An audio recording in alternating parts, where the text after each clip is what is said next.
नमस्ते। स्वागत है आपका शब्द के सफर के नए एपिसोड में। तो शब्द के सफर के नए एपिसोड में इस बार हम बात करने वाले हैं दीपांकर रंजन से। दीपांकर रंजन जो है बहुत ही स्टैब्लिश्ड एक्टर है।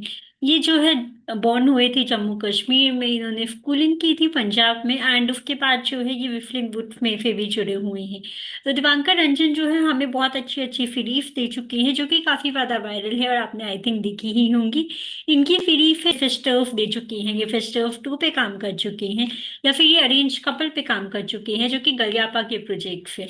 ये गलियापा की अलग अलग सीरीज पे काम कर चुके हैं और अपनी राइटिंग स्किल्स को हमारे सामने शोकेस कर चुके हैं। साथ में ये जो है कैट सीरीज भी दे चुके हैं जो कि नेटफ्लिक्स पे है, जिसमें जो है रणदीप हुड्डा सर ने एक्टिंग की थी।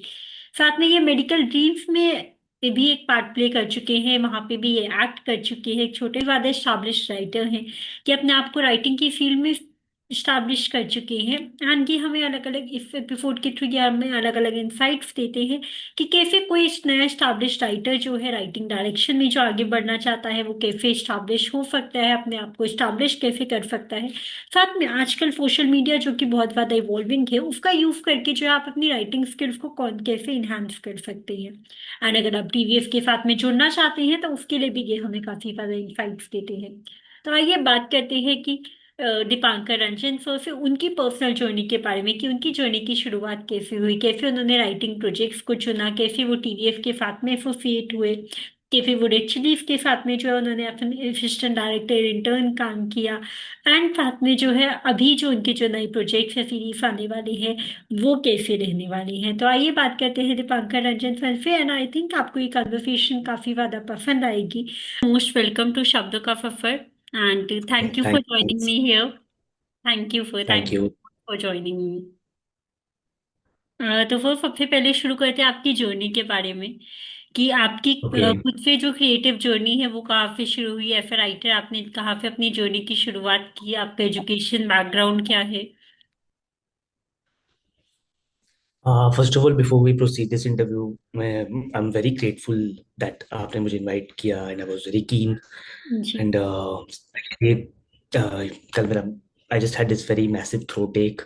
ओके। तो yeah, actually मेरी वॉइस के साथ थोड़ा सा कुछ स्ट्रगल करना पड़ेगा आज. No sir, no Uh, problem and thank you for joining me, it's really an honour to host you here. yeah. So proceeding ahead with your first question. या। तो मैं originally I am from Jammu and Kashmir. मेरा जी। Home town Jammu के पास में है. It's called Rajouri. जी। सो मेरी स्कूलिंग सारी डलहौजी से हुई थी. उसके जी। बाद I went to Delhi to pursue my bachelors in media and journalism. तो फिर दिल्ली से मैं सीधा मुंबई आया और यहाँ पे मैंने डिप्लोमा किया स्क्रीन राइटिंग में फ्रॉम विस्लिंग वुड्स. जी। तो विस्लिंग वुड्स से स्क्रीन राइटिंग का डिप्लोमा करने के बाद कुछ 2019 में मैंने काम करना शुरू किया था. जी। तो बस वो आई वुड से कि स्टार्टिंग में थोड़ा मुश्किल होता है काम ढूंढना. जी। बट आहिस्ता आहिस्ता meeting new people, socialising with people, जी। वैसा करते करते करते करते थोड़ा थोड़ा काम आने लग पड़ा एंड जी। बस गाड़ी चली. जी।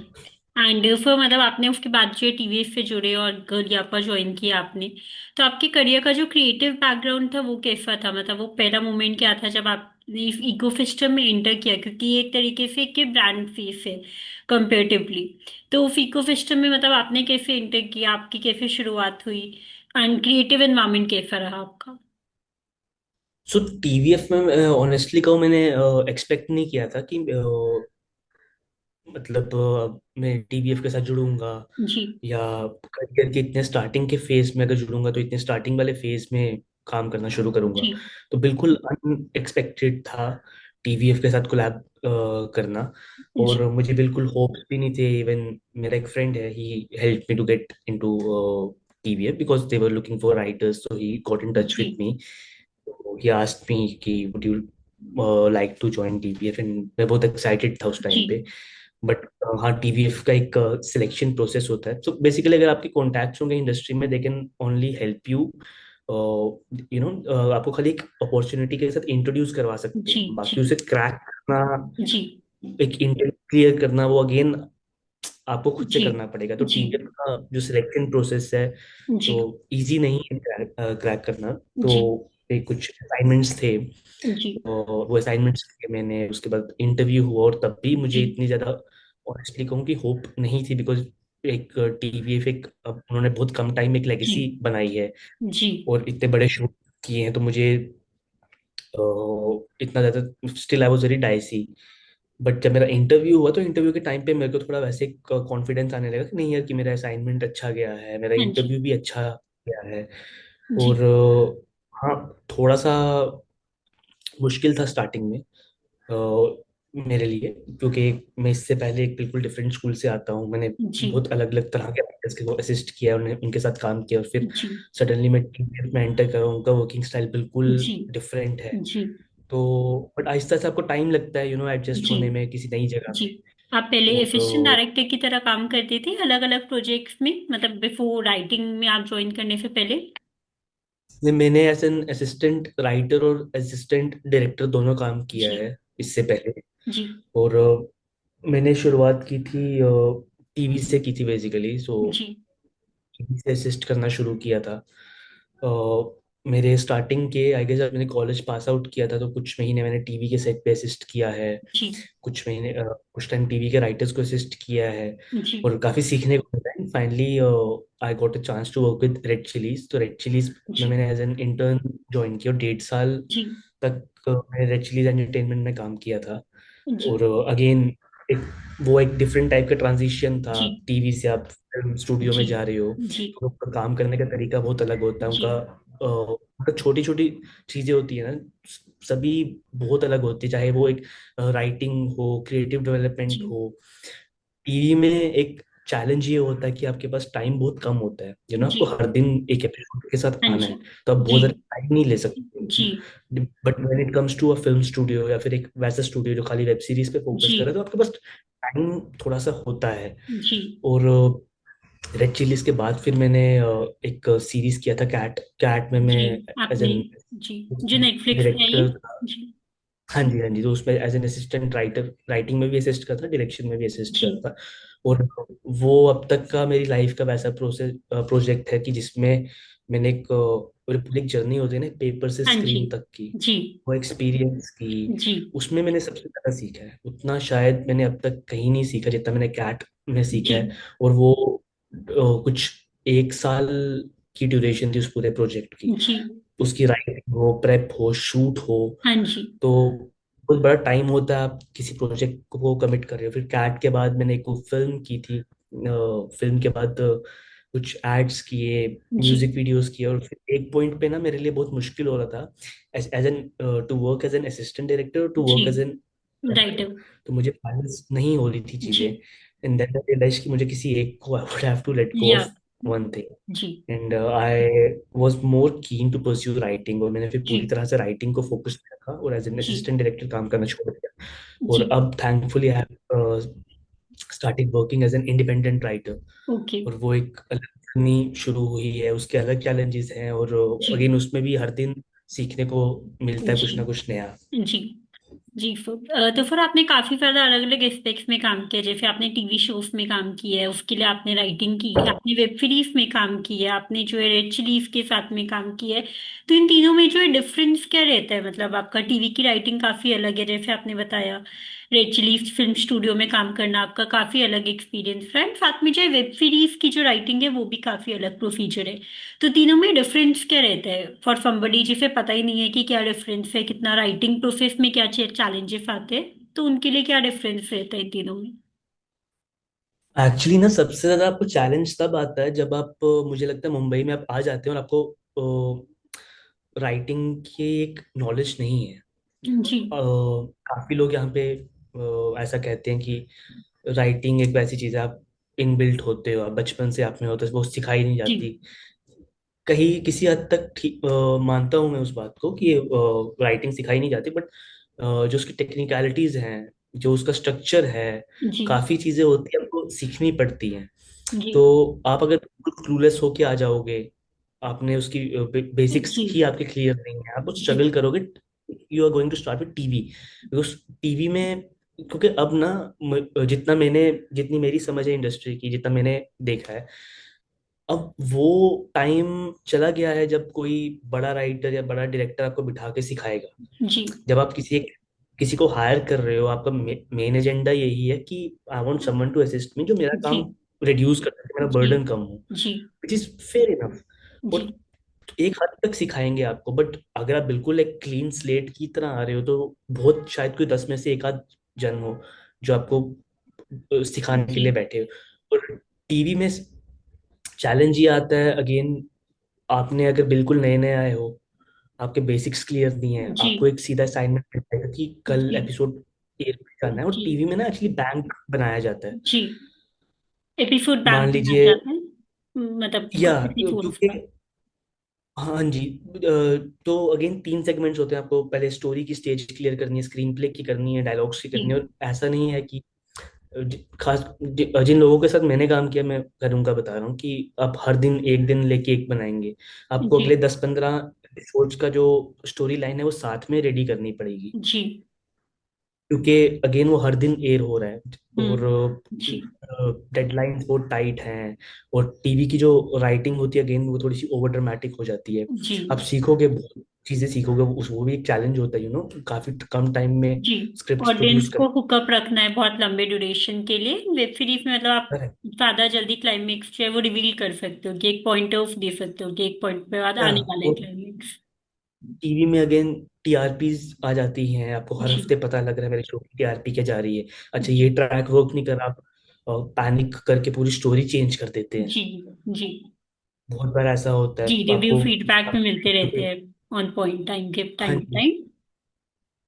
तो टीवी में सबसे बड़ा चैलेंज वो होता है टाइमलाइंस फॉलो करना। वेब जी। सीरीज में आप आते हो, वेब सीरीज मुझे लगता है सबसे परफेक्ट एरिया है स्टार्ट करने के लिए, बिकॉज आपको बहुत टाइम मिलता है सीखने का।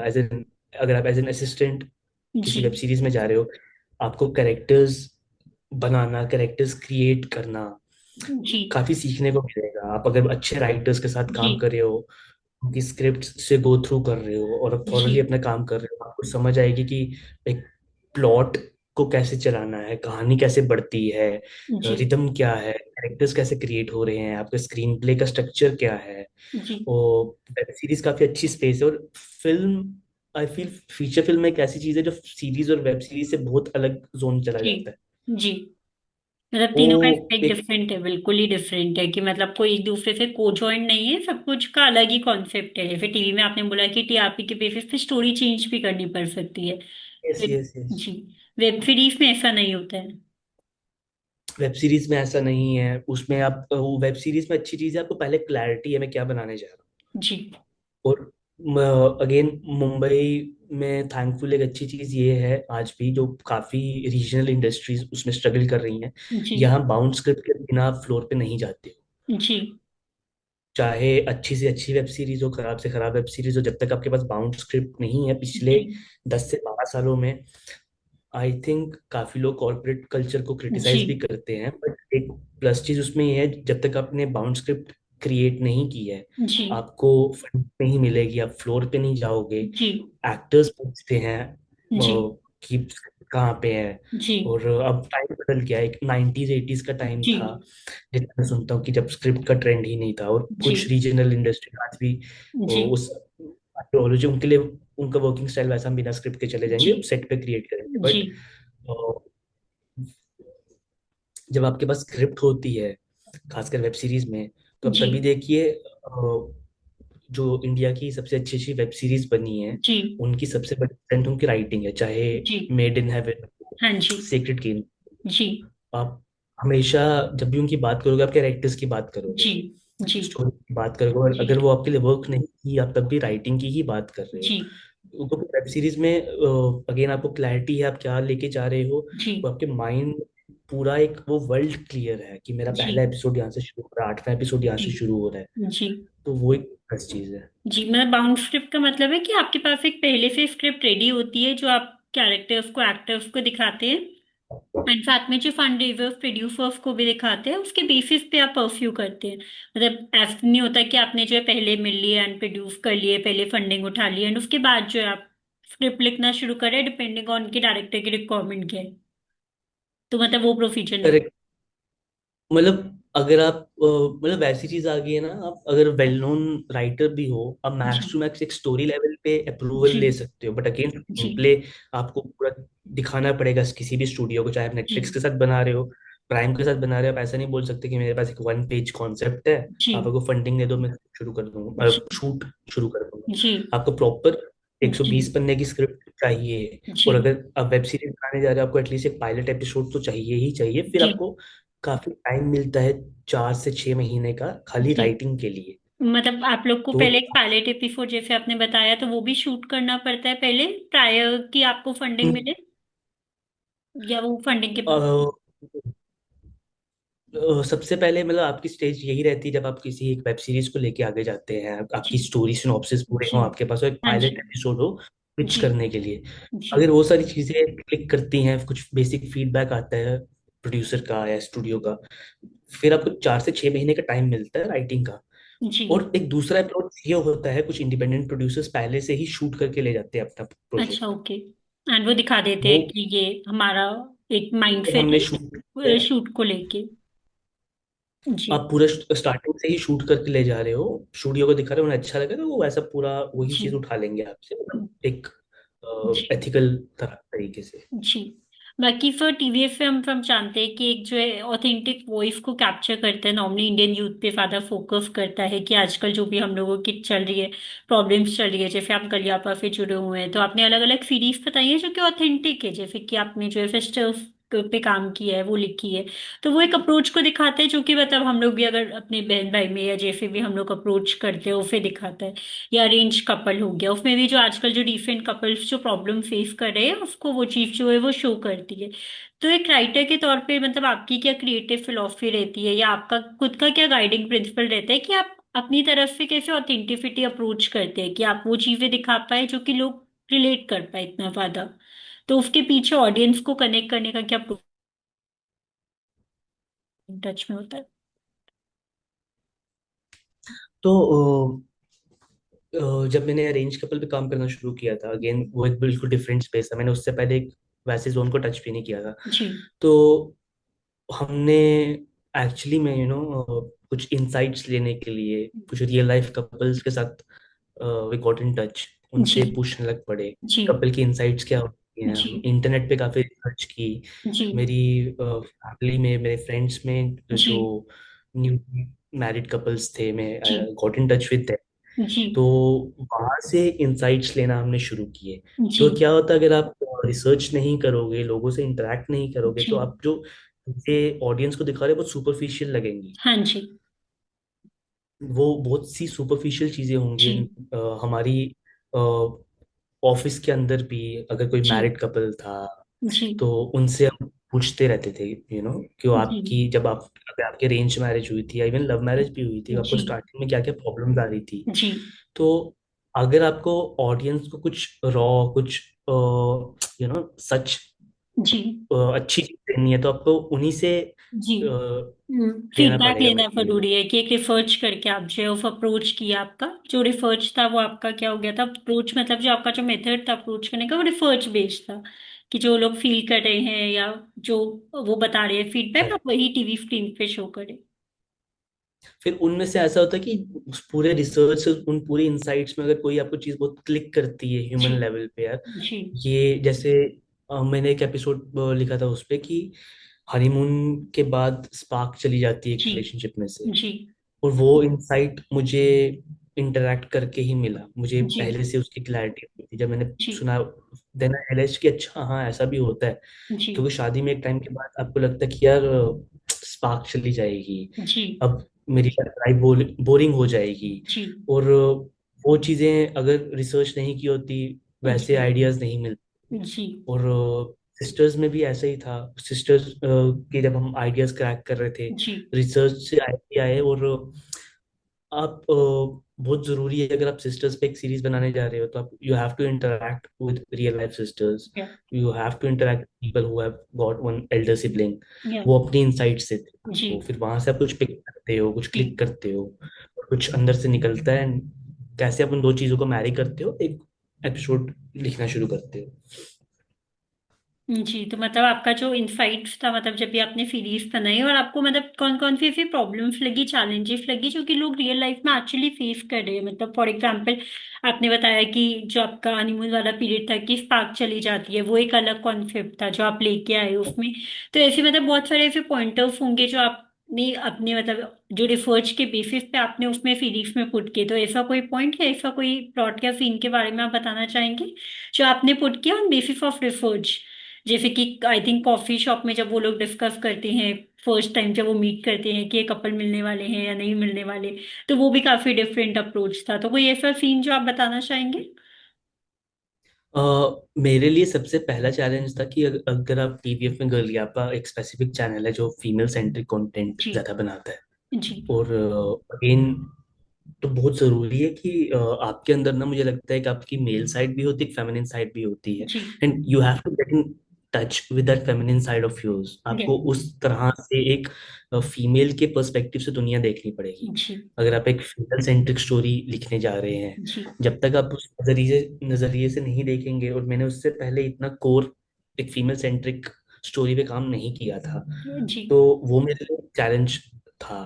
क्योंकि क्या होता है कि आपकी जब कोई स्क्रिप्ट पढ़ता है, तो आपका जो फीमेल कैरेक्टर है बहुत जरूरी है, जो उसकी आवाज है वो लगे कि एक फीमेल की जी। ही आवाज, ऐसा जी। नहीं लगे इट ये हैज बीन मेल बोल रहे हैं जी। रिटन। हाँ जी, it has been written by a man, और जी। उसने इनसाइट्स नहीं दिए। जी। जैसे कि काफी हमारे अच्छे अच्छे राइटर्स हैं जिन्होंने इससे पहले एक फेमिनिन वॉइस को बहुत अच्छे से पकड़ा है, बीट जी। इम्तियाज अली जैसे। जब में आप देखें, जी। ऐसा लगता है कि इतने अच्छे से रिसर्च करके वो गीत का कैरेक्टर उन्होंने जी। कहा है। जी। और वो चैलेंजेस आए थे। हाँ जी। उसके बाद जब उसके मतलब वो उन चैलेंजेस को मैंने ओवरकम किया, तो मुझे मेरे लिए प्रॉब्लम ये थी, अरेंज कपल का जब मैं हाँ जी। काम कर वाले जी। एपिसोड पे, जी। आपको समझ आ जाती हैं प्रॉब्लम्स एक कपल जी। की क्या है, बट जी। Now how to tackle those problems, how to overcome those जी। प्रॉब्लम्स, एक कपल करेगा क्या। बिकॉज जी। आप पूरा का पूरा एपिसोड वो इनसाइट से सॉल्व नहीं होगा। हाँ जी। आप साइट ले ली किसी से कि यार एक ये प्रॉब्लम जी। आती है, अब अब वो शो वो कैसे क्योंकि करना देखिए, है या राइटिंग में कैसे लेके आना है और लोगों को हाँ, कुछ उनके सामने कैसे दिखाना है, वो एक चैलेंज था आपके लिए?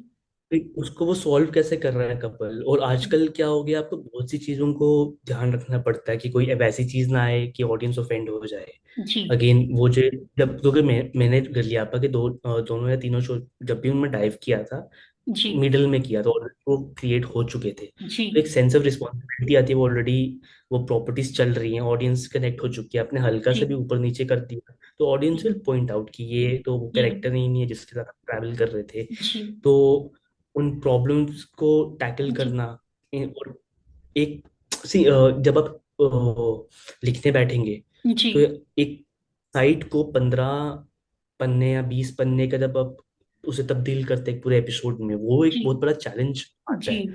जी। वो काफी मेरे लिए था, और टीवीएफ पे राइटिंग पे बहुत ध्यान दिया जाता है, तो मुझे काफी टाइम लगा था अरेंज कपल क्रैक करने में। जी।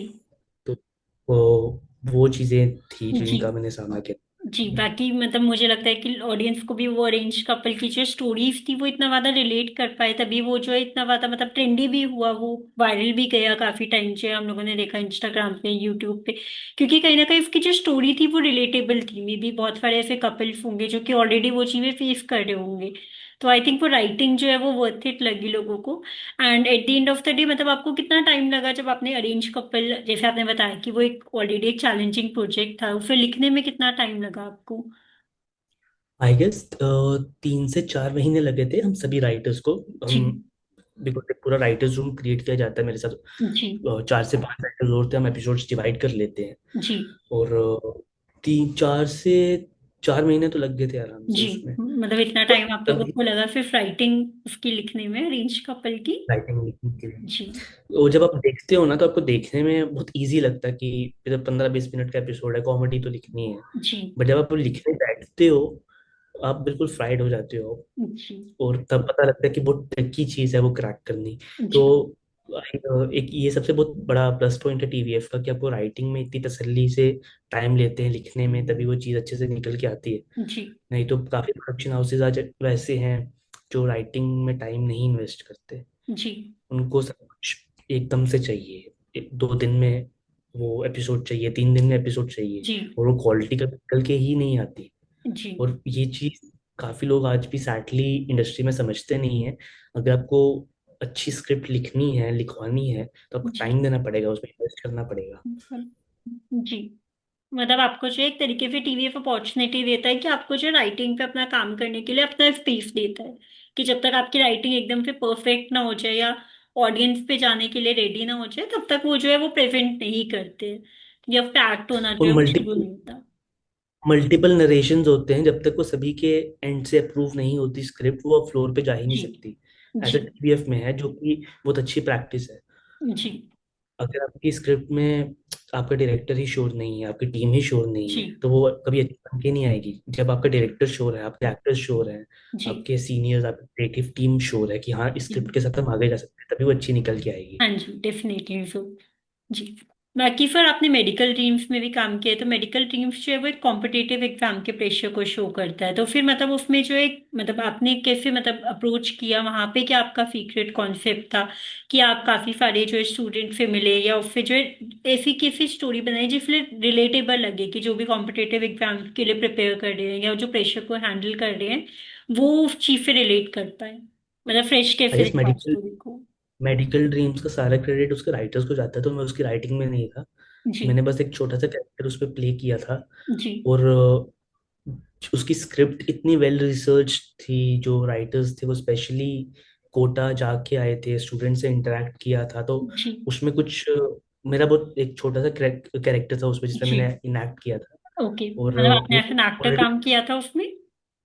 हाँ जी। और मतलब I still consider my self just screen writer. मुझे एक्टिंग की कोई ऐसे जी रुचि नहीं है कि मेरे को आगे जाके एक्टिंग एक्सप्लोर करनी, जी जस्ट हैपेंड बाय चांस। जी और उसमें कैरेक्टर था, तो उन्हें लगा कि मैं शायद सही जाता हूँ उसके लिए। बट उसमें टीम ने ही, राइटर्स ने ही, क्रिएटिव्स ने ही इतना स्ट्रॉन्ग रिसर्च किया हुआ था, पेपर पे इतना जी सॉलिड था, तो मुझे कुछ खुद से ऐड करने की जरूरत ही नहीं थी। उल्टा उससे मैंने स्क्रिप्ट से बहुत चीजें सीखी थी, जी और बहुत लिया था एक्चुअली। जी तो उसमें आई गेस सारा उनकी टीम ही, कोर टीम ही बहुत सॉलिड थी, डायरेक्टर्स हो, राइटर्स हो। जी। बाकी फिर जब आप जैसे आपके जो है जब शॉर्ट सीरीज लिखते हैं या फिर जब आप जो है स्केचेस लिखते हैं या फिर लॉन्गर सीरीज जब लिखेंगे, तो उसमें मतलब सबसे बड़ा जो डिफरेंस रहता है वो क्या रहता है कि मतलब आपका जैसे आजकल हम देख रहे हैं कि ऑडियंस जो है वो शॉर्ट्स पे ज्यादा फोकस कर रही है, या फिर कुछ ऐसा होता है कि आप जो है कुछ सेकंड्स की स्टोरी में ही वो सब कुछ बता दो कि वो जो है एक तरीके से उस पे हुकअप हो जाए एंड जो है वो सीरीज देखने। तो वो कैसा अप्रोच रहता है कि कैसे आप जो इस तरीके की राइटिंग लिखें कि वो 60 सेकेंड्स में ऑडियंस का जो दिमाग है वो कैप्चर कर ले कि मे बी कि ये इसकी तरफ और ज्यादा इंटरेस्टेड फील करें और वो उसको देखे पूरी सीरीज को, तो वो जो इसका ऑडियंस ना, रखने की क्या स्ट्रैटेजी होती है। आई गेस इसका सबसे बेसिक एक सिंपल सी एक्सरसाइज है। आप जब भी कुछ लिख रहे हैं अपना, एक अगर एज अ राइटर एक छोटा सा सर्कल बना लो अपना, जी 3-4 लोगों का। जी और कुछ भी लिखने के बाद ना सीधा उन 3-4 लोगों को बाउंस करो। जी और वैसे 3-4 लोग रखो जो आपको एक ऑनेस्ट फीडबैक दे पाए, ना कि जी आप कुछ भी लिख रहे हो बस आप। और जी बी ओपन टू फीडबैक, जी be open to hear that आपने अच्छा नहीं लिखा हुआ। जी अगर आप बिल्कुल क्लोज माइंडसेट से सुना रहे हो, आप क्योंकि इनिशियली जब हम किसी को कोई चीज सुनाते हैं, इसलिए सुनाते हैं कि उसमें कमी क्या है। अगर जी तारीफ सुननी है, आप किसी की 3-4 अपने खास लोगों को सुना दो, आपको तारीफ से दे देंगे। तो जी जब आप 3-4 लोगों में कुछ भी नरेट करते हो ना, तो मुझे लगता है आप खुद भी नरेट करते करते पहले 5 मिनट में या पहले 3 मिनट में आपको भी समझ आ जाती है क्या चीज लैंड हो रही है, जी क्या चीज लैंड नहीं हो रही, तो मजा आ रहा है। जी आप उनके रिएक्शंस जी देख जी। जाते हो। वो कनेक्ट कर पा तो रहे या नहीं कर पा रहे। जी अगर आप कुछ सुना रहे हो, सामने 3 जन बैठ के अपने फोन पे हैं, तो देन देयर जी इज समथिंग रॉन्ग, जी आपकी स्टोरी इंगेजिंग नहीं है। जी और be open to back, narrate it as much as you can. जी और आजकल ऑडियंस का टाइम स्पेन बहुत टाइट हो गया जी। है, वो कम हो आप गया है। तो स्क्रॉल करने की आदत हो गई है। जी तो इसका कुछ हैक नहीं है, कुछ भी शॉर्टकट नहीं है, सिंपल सी चीज है। जो भी लिख रहे हो कनेक्शन के साथ लिखो, और उसे बाउंस करो एक बार आगे पिच करने जी से पहले, किसी जी प्रोड्यूसर या राइटर को पिच करने से पहले अपने एक छोटे से सर्कल में। जी और मेक श्योर आपके वो जो 3-4 लोग हैं, they very ji trustworthy, because काफी बार ऐसा होता है, आपने कुछ लिखा, किसी को सुनाया, उसने अपनी स्क्रिप्ट में ले लिया, जी चीज उठा ली वहां से। तो तीन चार लोगों का जी पीओवी लो, उन्हें सुनाओ, और आपको इनिशियल स्टेज में ही वो फीलिंग आने लग जाएगी, यार ये वर्क नहीं कर रहा है, जी ये स्पेसिफिक चीज वर्क कर रही जी है इनके लिए, इस पे। जी और कॉमेडी में तो ऐसा होता है कि आपने पेपर पे कुछ लिखा, आपको लगा जी मैंने बहुत फनी लिखा, जी जब आप सुना रहे हो उसको लाफ ही नहीं वो आ रहा। जी वो एक इतनी एम्बैरेसिंग सिचुएशन होती है एक राइटर के लिए, जी कि आप एक कोई भी जन हंस ही नहीं रहा है, तो आपको जी एक्सेप्ट करना पड़ेगा कि मैंने फनी नहीं लिखा है। जी आप ये नहीं बोल सकते आपको समझ ही नहीं है, मैंने तो जी बहुत अच्छा लिख दिया। जी तो अगर आपने लोगों के लिए लिखे, लोगों को हंसी नहीं आ रही, जी तो revisit your script, because writing is all about री राइटिंग। या तो फिर से जी उसे फनी बनाओ। जी जी बाकी फिर कॉमेडी लिखना भी एक तरीके का डिफरेंट चैलेंज है कि मतलब जितना भी टास्क है तो नॉर्मल राइटिंग लिखना है, ड्रामेटिक राइटिंग लिखना है, वो काफी अलग होता है। लोगों को हंसाना मतलब बहुत ज्यादा जो है मुश्किल टास्क है कि लोगों को हंसाना कैसे, मतलब एक तरीके से मुझे लगता है कि रिलेटेबल लिखना भी, मतलब जैसे हम अलग अलग चीजें देखते हैं तो वो भी कंपेरेटिवली इजी होता है, बट लोगों को हंसाना तो बहुत ही मुश्किल काम है। तो उसकी स्क्रिप्ट पे कैसे काम करते हैं आप? कि एक तो आपने बताया कि फीडबैक जरूरी है, ऑब्जर्व करना जरूरी है, लोगों के रिएक्शंस को ऑब्जर्व करना जरूरी है, एंड री राइटिंग करना भी जरूरी है कि आप अपनी स्ट्रिक्ट पे डैमनेंट होके नहीं रह सकते, आपको वो रिविजिट करना पड़ेगा बार बार। उसके अलावा क्या रहता है आपका जब आप कॉमेडी लिख रहे होते हैं, तो उसके लिए क्या अप्रोच रहती है? यार कॉमेडी ना, मुझे लगता है कि deep down there is a shade inside you. आपको, आपके अंदर एक फनी इंसान होना चाहिए, मे बी वो आपकी बातों में बेशक ना झलके, जी आपकी पर्सनैलिटी के साथ मैच ना करे, बट जब आप लिखने बैठे ना, वो कॉमेडी ऐसी चीज है, आपको उसका वो एक बहुत ट्रिकी सा एरिया हो सकता है, हो जाता जी है एक तो। इट्स वेरी टफ कुछ वैसी चीज लिखना कि कोई उसे सुन के हंसे। जी आपके अंदर has to be there has to be this person who is lively, there has to be जी this person who is jolly.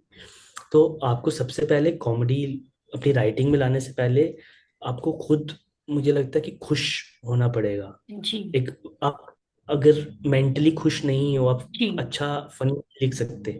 Ji you have to be happy जी मेंटली फ्रॉम इनसाइड। आप की अगर, मुझे लगता है पर्सनैलिटी वैसी है, आपको लोग ही जी पसंद नहीं है, लोगों को तो उतना बैठा पसंद है, आप अंदर से जी बहुत सैड हो, टूटे जी हो, जी उस सिचुएशन में काफी ट्रिकी हो जाता है।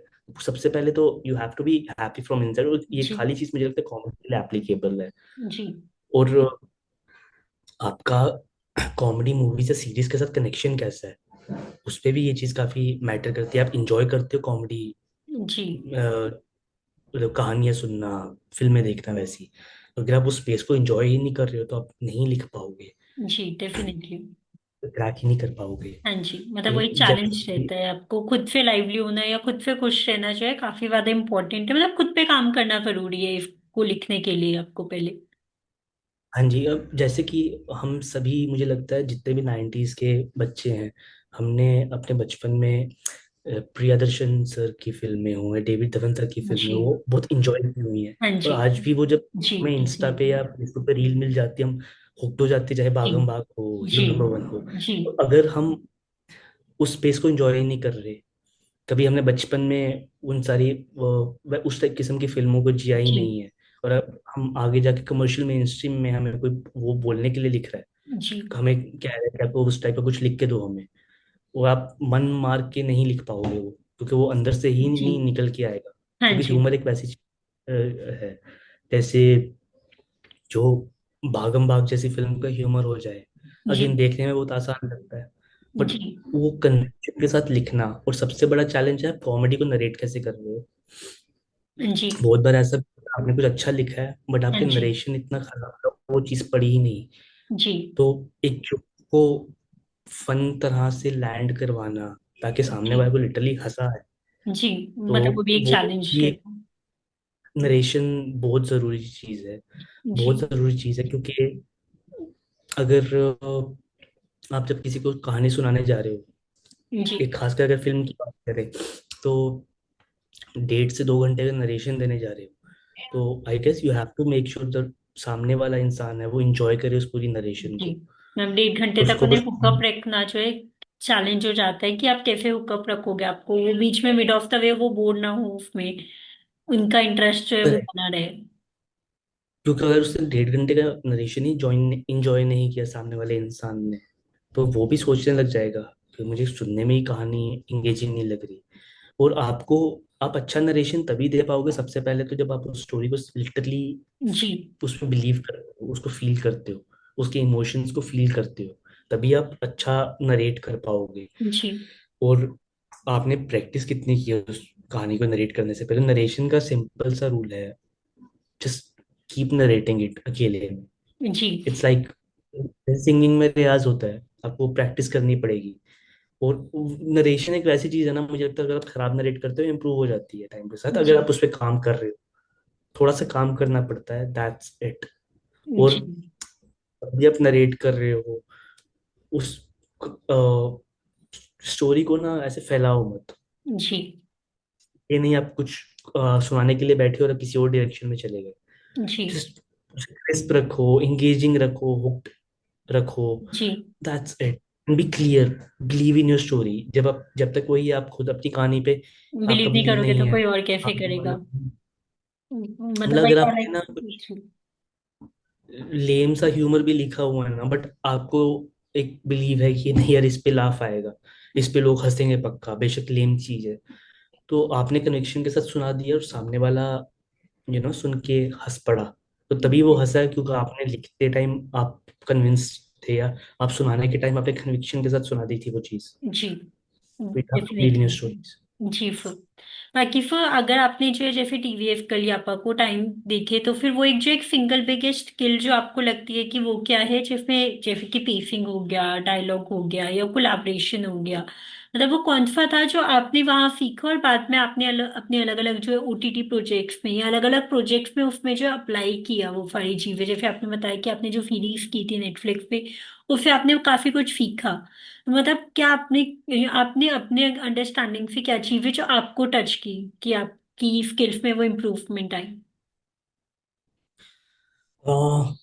सबसे पहली चीज तो यू नो जब आप मैंने सीखी थी, जो मैं कभी नहीं भूलता, कि एक कैरेक्टर को जब अगर आप एक लाइकेबल कैसे बनाए, या जी। क्योंकि अगर आप एक नेगेटिव कैरेक्टर भी लिख रहे हैं, but you have to be sure वो लाइकेबल बने, लोग उसे जी। पसंद करें, लोग उसके लिए वाउच जी। करें एंड तक। और मैंने सबसे ज्यादा एक ही चीज सीखी है, कैरेक्टर्स को एक्सप्लोर करना, उनको अच्छे से समझना। और कैरेक्टर और स्टोरी ना साथ साथ चलते हैं, आपकी स्टोरी जैसे जैसे बढ़ती जाएगी मुझे ऐसे लगता है वैसे जी। वैसे अपने कैरेक्टर को पहचानते हैं। आप स्टार्टिंग जी। से जल्दबाजी में नहीं में वैसे से आपने पहले एक कैरेक्टर क्रिएट कर लिया माइंड में, हाँ फिर जी। लिखने बैठ गए। जी। आपको उसको उसके साथ टाइम स्पेंड करना जी। पड़ेगा। जी। और मुझे दो टाइप की स्टोरीज होती हैं, मुझे लगता है कि एक होता है कि आपको बस लगता है यार ये ना अच्छी फिल्म बन सकती है, हाँ जी। और एक लिटरली उसको आपने जिया हुआ उस कहानी को। जी। तो अगर आप उस स्टोरी के साथ 1 हफ्ता 2 हफ्ता बिता पा रहे हैं, उसमें एंगेज्ड हैं, जी। तो तभी आप उसको 3-4 महीने लेके लिख पाओगे, नहीं तो बहुत बार ऐसा हो जाता हाँ है बोर जी। हो जाती हो अपनी स्टोरी। जी। वो मैंने उसे डिफरेंशिएट करना सीखा, कि जी। नहीं यार ये स्टोरी मुझे लग रहा है बस बन सकती है, बट जी। मेरा जोन नहीं है ये, या मैं जी। इसको तो टाइम बचाना, और जी। कैरेक्टर्स की साइकी समझना, उन कैरेक्टर्स को एक्सप्लोर करना, जी।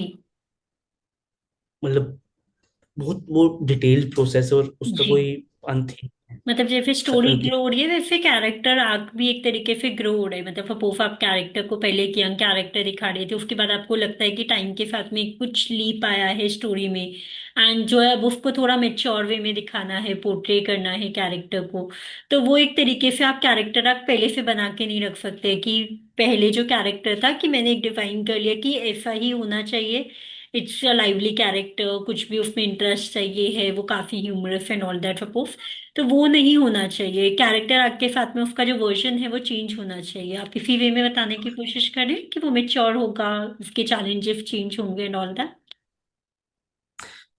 मतलब एक चीज तो ये, आप फॉर्मूलाज हो गया उसकी तरह अप्लाई नहीं कर सकते, you have to make sure जब आप कहानी की शुरुआत में एक कैरेक्टर को इंट्रोड्यूस कर रही हो, और जी। कहानी के अंत तक उसमें तब्दीली क्या आ रही है, जी। उसमें चेंज क्या आई है थ्रू आउट द जी। Whole entire story. जी मतलब एक रेफरेंस की बात करूं, आप जब शोले देखते हैं, जी। उसमें जय और कैरेक्टर देखते हाँ हैं, जी स्टार्टिंग में आपको काफी एक दो केयरफ्री से लड़के दिख रहे हैं, चोर जी चक्के हैं, जी। रूल्स की परवाह नहीं करते। बट कहानी के अंत तक उनकी लाइफ पूरी चेंज हो जाती हाँ है, वो जी कैसे मॉरल में जी। मोरालिटी आती है, मराठी आ जाती रिस्पॉन्सिबिलिटी है। आती है। जी वो और एग्जांपल दो तो लाइक मुझे वेकअप से, जैसे आप हाँ देखते हो, जी शुरुआत में देखते हो एक वैसा सा लड़का अपने अर्ली जी 20s में कॉलेज पास आउट की कुछ जी दुनिया जहान की परवाह नहीं करता। जी बट वो कहानी के अंत तक ही वो वैसे के वैसे ही रहेगा, जी उसमें तब्दीली क्या है? तो जी। कहानी के अंत तक कैसे वो रिस्पॉन्सिबल बनता है, हाँ जी उसे क्लैरिटी मिलती है उस जी पूरे 2 घंटे की कहानी के साथ साथ, और उसके साथ जी साथ आप भी मैच्योर होकर निकलते जी हो। जी। मतलब वो एक वो एक तरीके से ह्यूमन इमोशंस को शो करने का जो कैरेक्टर आके, जैसे हमारे भी अंदर ह्यूमंस में भी काफी सारे शेड्स होते हैं, मे बी जब हम 2 साल पहले जैसे रिएक्ट करते थे वो आज नहीं करेंगे, हमारे अंदर कुछ चेंजेस आए होंगे। उसी को आप रिफ्लेक्ट करने की कोशिश करते हो कि ह्यूमंस की भी अलग अलग शेड्स हैं, एंड एज अ राइटर मैं हर शेड को अप्रोच कर सकूं। हाँ, और उस कैरेक्टर में मैच्योरिटी कितनी आई है, उसने क्या क्या चैलेंजेस उसे मिले हैं, उसकी उसकी जो कॉन्फ्लिक्ट्स हैं वो काफी रिलेटेबल होने चाहिए। जी तो कैरेक्टर पे काम करना मैंने सीखा है, मुझे उससे पहले इतनी क्लैरिटी नहीं थी, वो कैरेक्टर्स को तो टच नहीं करता था अच्छे से। जी बट जैसे जैसे मैंने अच्छे अच्छे प्रोजेक्ट्स, अच्छे अच्छे राइटर्स के साथ काम करना शुरू किया, तो मुझे कैरेक्टर्स की समझ आने लगी। जी वही था कि कैरेक्टर्स की साइकी समझना, और उनका आर्क समझना, कैसे एक पॉइंट से दूसरे पॉइंट तक गए। तो जी ये कैरेक्टर स्केचेस, कैरेक्टर्स की काफी अच्छी समझ जी मिली। जी। बाकी फिर कॉमेडी और यूथ ड्रामा की स्पेस से, मतलब आप एक डार्क स्पेस की तरफ गए, इंटेंस थ्रिलर जैसे कि नेटफ्लिक्स की कैट जो सीरीज है, मतलब उसमें शिफ्ट करना मतलब काफी ज्यादा एक क्रिएटिव जंप था आपका, कि बिल्कुल ही डिफरेंट एस्पेक्ट में जो आप स्टोरी पहले दिखा रहे थे उससे थोड़ा डिफरेंट था। तो आपके लिए पर्सनली सबसे बड़ा चैलेंज क्या था, कि उसका टोन बिल्डअप करना या उसका वर्ल्ड बिल्डअप करना या कुछ इमोशनल डेप्थ जो कि रिलेट कर पाए ऑडियंस, तो सबसे बड़ा क्रिएटिव डेप्थ उसमें क्या था? आई थिंक वो उस पूरी कहानी की ना सबसे खास बात ये थी, अगेन उसमें पंजाब का ड्रग का एक साइड दिखाया था, जी 80s का टाइम दिखाया था, जो जी पंजाब के लिए पर्सनली बहुत चैलेंजिंग टाइम रहा है। जी पंजाबीज ने काफी सफर किया है उस पूरे जी पीरियड में। और अब वही सेम कहानी जब किसी कोई केरला में बैठा इंसान देख रहा है, तमिलनाडु में बैठा इंसान देख रहा है, मे बी वो उस सारी चीजों को उतनी करीब से फील ना करे।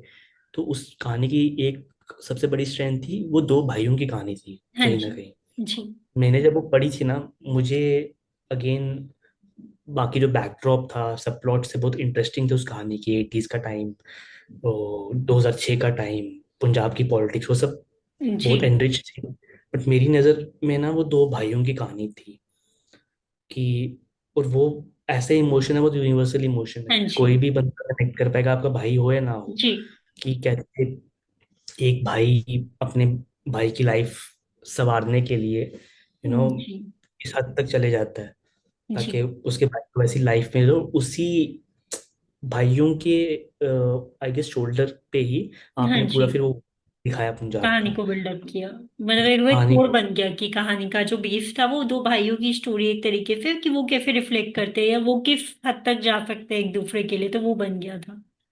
तो क्योंकि मेजर इमोशन तो ट्रिगर वहां से ही जी कहानी खुलती है कि एक भाई को जेल हो जाती है, और अपने भाई जी को रेस्क्यू करने हाँ के लिए जी कैसे उसको अपने पास्ट को इनकाउंटर करना पड़ता है, उसका हाँ जी पास्ट बहुत चैलेंजिंग रहा है।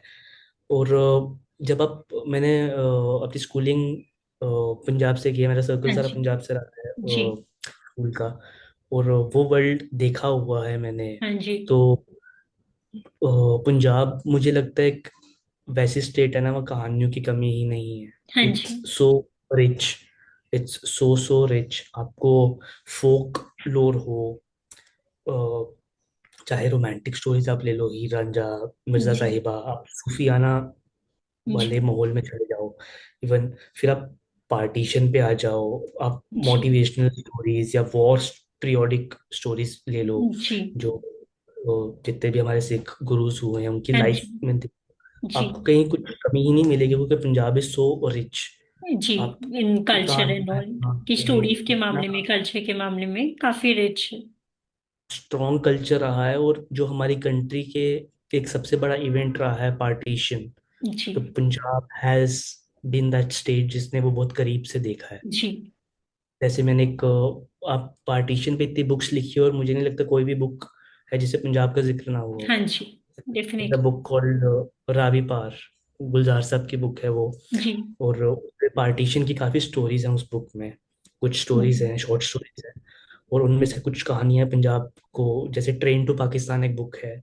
जी। मतलब वो इतनी आपको अच्छे से फील करवाती है ना वो पार्टीशन। तो पंजाब ने सारे एरियाज देखे हुए हैं, पार्टीशन हो, एटीज हो, जी। नाइन्टीज हो। नाइन्टीज में जब चीज़ें बहुत खराब हो गई थी, तो जी। Punjab has always watched all those things बहुत करीब से, और उसका जी। इम्पैक्ट बहुत बड़ा है।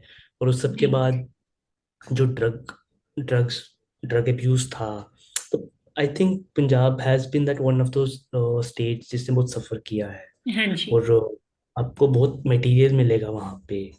जी। स्पोर्ट्स की बात करो, Punjab has been a great state. जी। So I'm very attached to Punjab personally. It's like a bank of stories. आपको इतनी या। कहानियां मिल जाएंगी, जी। तो कमी नहीं है। जी, मतलब और साथ में ह्यूमर भी होता है काफी सारी जगह। अगर हम पंजाबी फिल्म्स देखे, कुछ देखे, तो उसमें काफी ह्यूमरस साइड भी रहती है।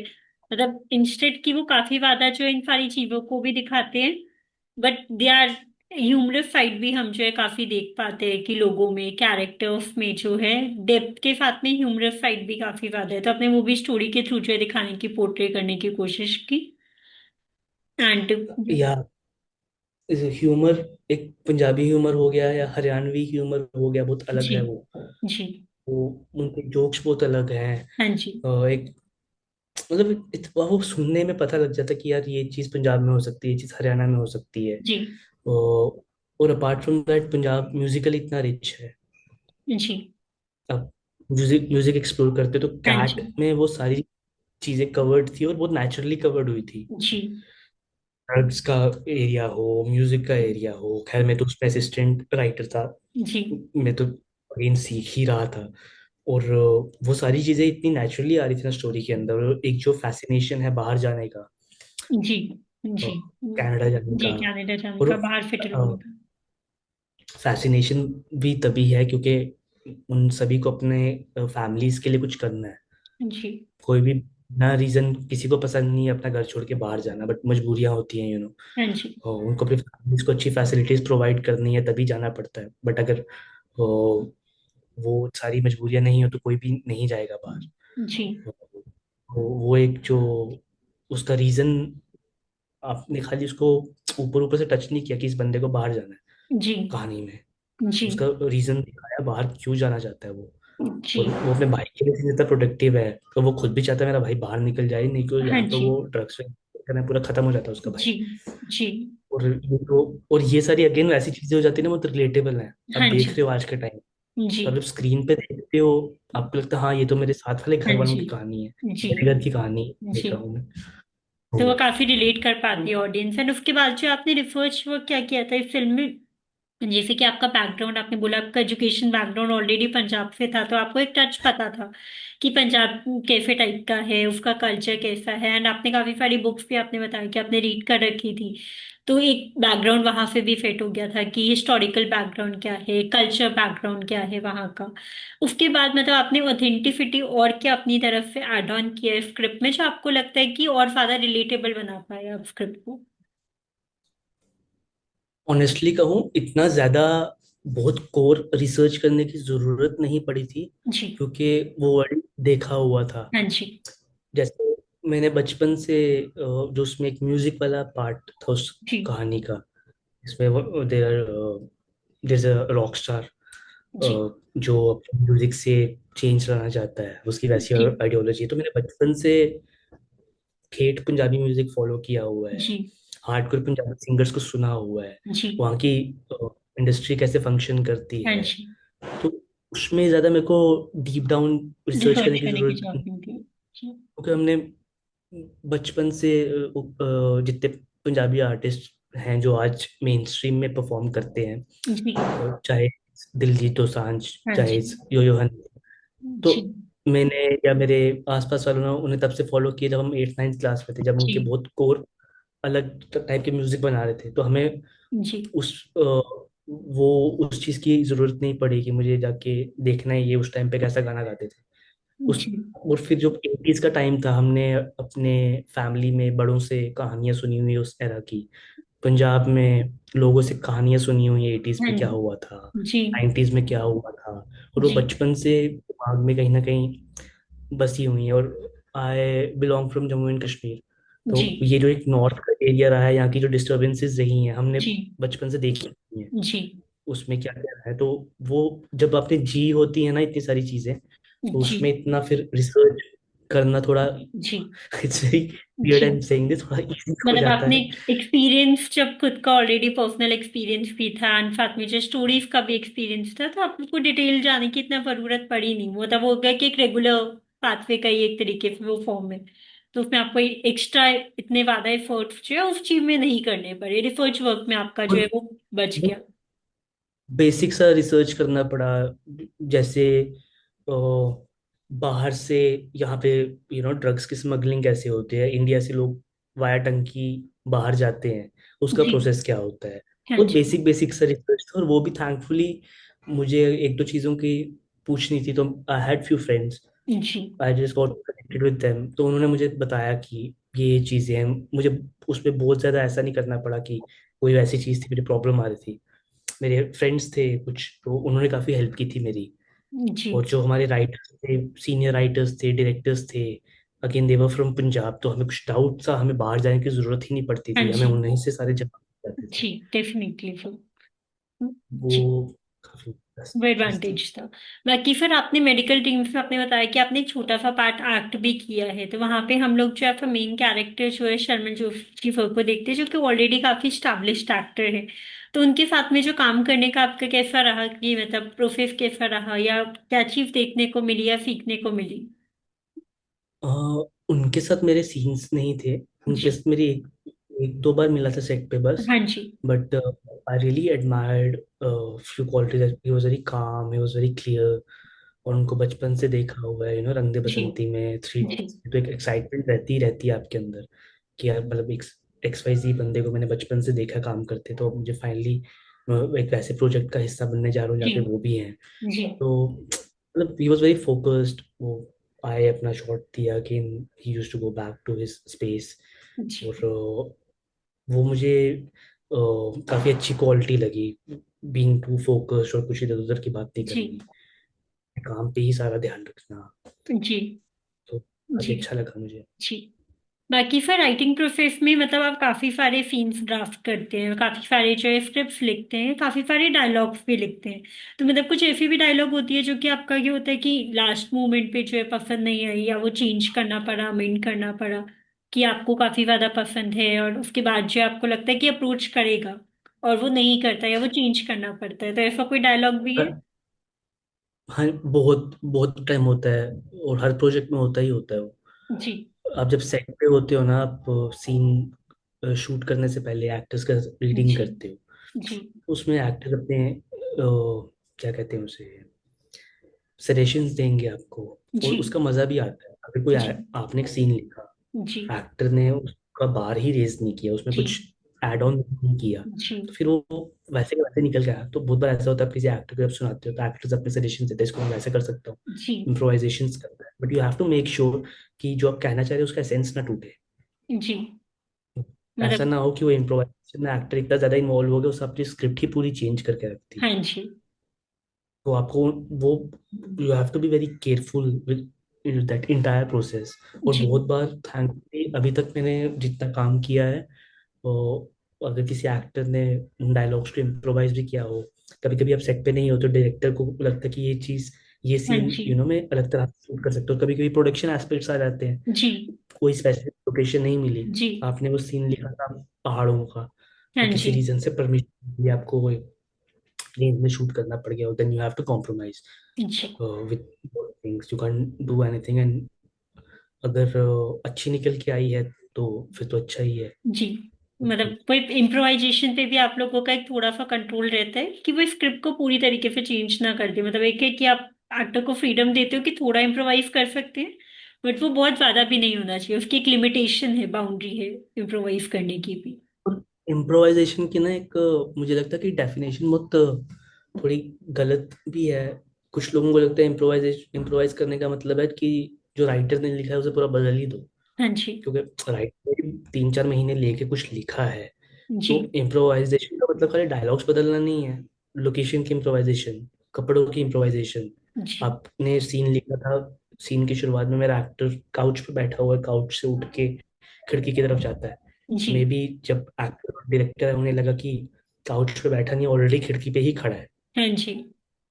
वो ज्यादा बेटर निकल के आएगा, जी। वो सीन को ब्रिज कर रहा है किसी तरह से, तो जी। Fair enough. और अगर आप डायलॉग चेंज भी कर रहे हो एज एन एक्टर, तो कुछ रीजन हो या आप कुछ हाँ बेटर जी। दे रहे हो उसकी जगह। ऐसा नहीं कि जी। बस फॉर द सेक आपको डायलॉग बोलने में दिक्कत आ रही है आपने जी। चेंज ही कर दिया। जी। तो वो चीजें हैं। तो इम्प्रोवाइजेशन की अगर तो आपको अपनी स्क्रिप्ट पे ना मुझे लगता है अच्छा एक्टर मिल जाए, जी। कुछ जिसने अपना होमवर्क किया है, अच्छा हाँ रिसर्च जी। करके आया है, जी। अच्छे को समझा है, तो आपकी स्क्रिप्ट को वो उठा देगा लिटरली। आप खुद देख के थोड़ा हाँ जी। हो जाता है कि अच्छा ऐसे जी। लिखा था, जितना जी। अच्छे से परफॉर्म कर पाया। अगर खराब एक्टर मिल गया हो, इट्स वेरी सैड फॉर जी। यू। आपको फिर जी। जितना जल्दी हो सके you have to move on. जी। डेफिनेटली सो वो थोड़ा चेंज रह जाता है। एंड फिर बाद में जो है कैट में जैसे आपने जो है रणदीप हुड्डा सर के साथ में काम किया था, और साथ में आपने जो उनका कैरेक्टर भी जो बनाया, जैसे गुरनाम जी उनके कैरेक्टर था, वो काफी ज्यादा लेयर्ड है। वो एक स्पाई भी है, एक भाई भी है, एक रिलक्टेंट हीरो भी है। तो मतलब आप लोग कैसे इंश्योर करते हैं कि आप जिसके लिए कैरेक्टर लिख रहे हैं, पहली बात तो वो एक्टर उसमें जो है एक तरीके से पोर्ट्रे कर पाए, साथ में जो के साथ में आपका काम करने का एक्सपीरियंस कैसा रहा कि मिनिमम डायलॉग्स के साथ में वो कन्वे कर पाए बात को। पहले तो जब वो स्क्रिप्ट मैंने पढ़ी थी, ऑलरेडी बहुत हद तक लिख, मतलब ड्राफ्ट उसके फाइनल ही थे, जी। लिखे जी। हुए थे। हाँ जी। और सीनियर राइटर्स अगेन एक क्लैरिटी के साथ आ रहे थे, उन्होंने भी वो जी। दुनिया देखी हुई थी। जी। और मुझे काफ़ी, मेरे लिए इजी रहा उस पर डाइव करना। जी। और उसके सिवा रणदीप सर के साथ काम करना बहुत अच्छा एक्सपीरियंस था। जी। ही अच्छा एक्सपीरियंस था। तो वैसा लग रहा था कि अगेन उन्होंने उससे पहले भी ना नॉर्थ के कैरेक्टर्स इतने अच्छे पोर्ट्रे किए हाँ हुए, तो जी। ऐसा देखने में लग रहा था कि बहुत इट वाज लाइक बहुत इजली वो उस कैरेक्टर को पकड़ पाए, बिकॉज उनका बैकग्राउंड बहुत स्ट्रांग है। जी। बैकग्राउंड से मेरा मतलब थिएटर किया है, जी। 15-20 साल से काम कर रहे हैं, और सिमिलर हरियाणा पंजाब की थीम्स पे फिल्म्स भी की हुई हैं। जी। तो उनका बैकग्राउंड इतना स्ट्रांग रहा है एक्टिंग में उनके लिए, तो उन्होंने जस्ट नेल्ड द कैरेक्टर, इतने अच्छे से पोर्ट्रे किया था। हाँ जी। हम मैं किसी और को इमेजिन भी नहीं कभी मैंने किया उस रोल में कि यार ये एक्टर होता ज़्यादा अच्छा कर देता। जी। एज एन एडी भी हम जितना देखते थे सेट पे, तो अच्छी चीज़ें पिक की हैं जी। उनसे। और जी। Very punctual, always used to be on time. And उन्हें कैरेक्टर की बहुत अच्छी समझ थी जी। कि उनका कैरेक्टर किस जोन में जा रहा है, किस दिशा में जा रहा है। और जी। उनके स्मूथली वो डिलीवर करते थे लाइंस। जी। और पंजाबी की ना एक सबसे टफ चीज ये होती है, अगर आप नॉन पंजाबी हो, आप पंजाबी बोलते हो जी। तो बहुत खराब लगती है आपकी जी। आपकी तो आप वो एक्सेंट पकड़ना बहुत मुश्किल होता है, एंड ही जस्ट जी। Nailed it. जी। उनकी ऊपर बहुत अच्छी लग रही थी, बहुत ऑर्गेनिक लग रही थी, जी। नेचुरली फ्लो कर रही थी लहजे, उनका लहजा उन्होंने बहुत अच्छा पकड़ा था। जी। और वो बहुत बड़ा चैलेंज रहता है। और आप कितनी जब आपकी लिखावट में भी आप कितनी प्योर और कितनी ठेठ पंजाबी लिख रहे हो, जी। आप कैरिकेचरिश पंजाबी अगर लिख रहे हो, तो आज टाइम बदल गया, लोग उसी हाँ को जी। बैकलैश कर देंगे जी। कि हम इसे कनेक्ट ही नहीं करते ऐसा जी। क्योंकि एक portrayal of Punjabis over the years एक वो बहुत जी। सीरियस टॉपिक भी रहा है, और बहुत लोग उस पर खुल के बोलते हैं। हाँ जी। जैसे काफी अब के टाइम पे आप यू कांट रिस्क इट, आप ऐसे फेक पंजाब दिखाओगे, लोग जी। देखने ही नहीं चाहते। जी। अभी वो एक लास्ट की कुछ ऑथेंटिसिटी फिल्में। चाहते हैं साथ में, जो सोशल मीडिया के साथ में जो आपका एक रेलिवेंस भी ज्यादा बढ़ गया है कि आपको एक ऑथेंटिक स्टोरी दिखानी है, क्योंकि लोगों को पता है कि क्या चल रहा है। आप उन्हें एक ड्रीम वर्ल्ड नहीं दिखा सकते। और वो खाली जुबान से नहीं, वहाँ पे कपड़ों से आपको उसमें रिसर्च करना पड़ेगा, वहाँ लोग कैसे कपड़े पहन रहे हैं। जी। आपको लिटरली इंटरेक्ट करना पड़ेगा।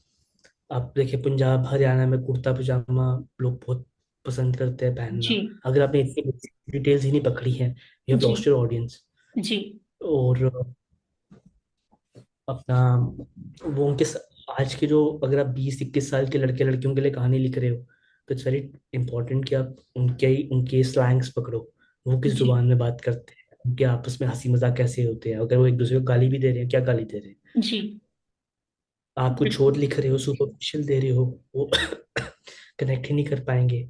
मुझे कुछ फिल्म्स, हिंदी फिल्म्स हैं जिन्होंने बहुत अच्छे से पंजाब पकड़ा हुआ है, जैसे उड़ता पंजाब वाज वन ऑफ हाँ द जी। दोस्त फिल्म। इतना अच्छा रिसर्च था उस फिल्म का। और इवन मुझे एनिमल अभी आई थी, मुझे हाँ उसमें भी बहुत जी। अच्छा लगा, जैसे पंजाब दिखाया था, वेरी ऑथेंटिक। जी। बहुत इवन म्यूजिक तक उसका, जो उसका म्यूजिक भी रहा जी। है, जो जितने पंजाबी गाने बहुत रॉ जी। रखे थे उसमें। जी। और this this film called rocket Singh, जी। रणबीर कपूर थे जी। उस फिल्म में। जी। आई वाज वेरी सरप्राइज किसी ने इतना अच्छा सिख कैरेक्टर लिखा था, जो जी। जोक्स क्रैक नहीं कर रहा, जी। वैसी चीजें नहीं कर रहा, बहुत जी। सीरियस है। जी। वो तो वैसी कुछ अच्छी फिल्म्स भी बनी हैं जिनमें पंजाब बहुत अच्छा दिखाया हुआ है जी। हिंदी में।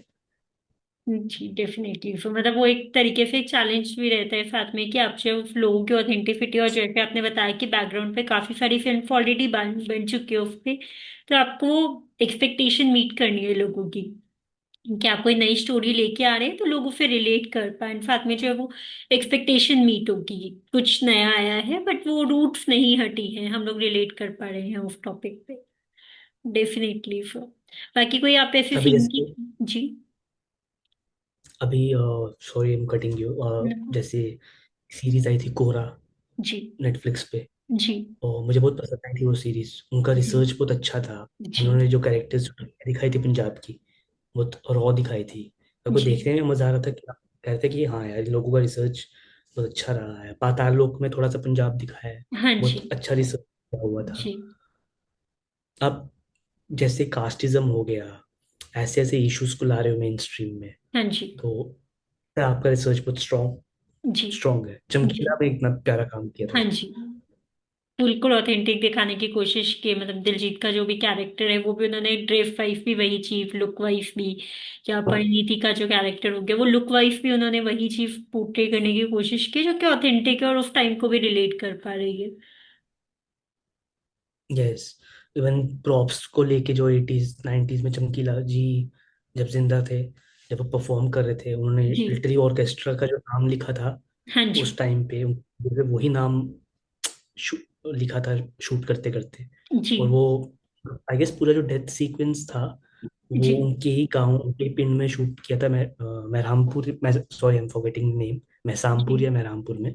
जी। और वो लोकेशन में शूट किया था। आप इतनी इंटेंस रिसर्च कर रहे हो, इतना कोर तक जाके काम कर रहे हो, अच्छा ही निकल के आएगा। और वो फिल्म बहुत अच्छे से रिसीव की थी, लोगों ने, सबको जी। पसंद आई थी। जी मतलब वो एक बारीकी पे आपको जाना पड़ेगा, आपके जो स्किल्स होती है वो काफी ज्यादा अच्छी होनी चाहिए। जैसे आपने अभी बताया कि वहां पे उनका जो ऑर्केस्ट्रा का नाम था वो भी वो सिमिलर ही था बिल्कुल, कि बिल्कुल डिटेल वर्क पे जो भी आपको पिक्चर्स के थ्रू या उनके जो भी आर्चीव होंगे उनके थ्रू आपको जो भी इंफॉर्मेशन मिल रही है वो आप बिल्कुल कोर पे जाए और उसकी रिसर्च करें। इन डेप्थ रिसर्च जो है वो राइटिंग में लोगों को दिखेगी कि इन्होंने कैरेक्टर पे जो है रिसर्च की है फिल्म बनाते टाइम पे। तो वो भी एक राइटिंग का मैंने ना एक है। आई गेस 2018 में या 19 में फिल्म देखी थी मनमर्जियां, अनुराग कश्यप जी। सर की। जी। और वो फिल्म देख के ना मुझे सबसे अच्छी चीज ये लगी थी, वो अमृतसर में बनी थी सारी हाँ फिल्म। जी। और उसमें पहली बार ना शायद मैंने मेन स्ट्रीम में अमृतसर की गली मोहल्ले देखे थे। जी। तो जब मैं छोटा था, अमृतसर जाता था फैमिली के साथ, जी। तो गोल्डन टेम्पल के पास में वैसे मोहल्ले गलियां होती थी। हाँ तो जी। वो इतना अच्छा लग रहा था देख के, किसी ने लिटरली जो जो घर दिए हुए हैं उन कैरेक्टर्स जी। को, जिस इन घरों में वो रहते हैं तापसी जी। पन्नू काफी कुछ बंद और रहते हैं, जी। बहुत रियल लग रहे थे कि अच्छा हाँ, ऐसे ही तो घर जी। होते हैं। जी। और वो मुझे बहुत पसंद आई थी फिल्म, क्योंकि बहुत रॉ सा अमृतसर जी। दिखाया था उसमें। जी। वही हाँ। फ्लाई ओवर्स, जी। वही सड़कें, छोटी छोटी चीजें, और आपके कैरेक्टर्स उसमें। There is a small scene that, जी। सुबह सुबह का टाइम है, तो एक वहाँ की बहुत फेमस शॉप है, वहाँ हाँ पे जी। लस्सी वगैरह पीने जा रहा है विकी कौशल। जी। और वहीं पे अभिषेक बच्चन भी खड़े हैं, तो दे जस्ट लुक जी। एट ईच हाँ अदर, जी। स्माइल। कुछ फेक नहीं क्रिएट किया, एक फेक स्टॉल नहीं लगाया, जी। कुछ पाव भाजी का स्टॉल नहीं लगा दिया वहाँ पे। जी। आप बहुत क्लियर थे कि सुबह के टाइम अमृतसर में जैसे कुलचे हो गए, हाँ लस्सी हो गई, जी। उसका वो ट्रेंड। तो जी। अच्छा लगता है देख के कि हाँ यार, अच्छा ये उस गली में शूट किया, जी। यार इस गली से तो मैं गुजरा हूँ जी। बहुत बार। जी, मतलब वो अच्छा लगता जो है ऑडियंस, जो वो। पंजाब की जो ऑडियंस अगर उन चीजों को देख रही है, जितने भी लोग पंजाबी हैं या फिर वहां पे जा रखे हैं, जैसे जब हम लोग अमृतसर गए थे तो हम जब देख रहे थे कि शो में कि वो गलियां वही हैं, वो सारी चीजें वही हैं, वही मोहल्ला है, तो वो लोगों को भी लगता है कि हाँ हम लोग यहाँ पे जा रखे हैं, ये सीन यहाँ पे शूट हुआ है। तो वो ऑथेंटिसिटी जो है वो कहीं ना कहीं रिलेट कर पाते हैं लोग, एंड वो रिलेटेबल फील करवाना, आई थिंक राइटिंग का सबसे बड़ा एस्पेक्ट है कि लोग रिलेट कर पाए स्टोरीज के थ्रू। True true. जी, डेफिनेटली सर।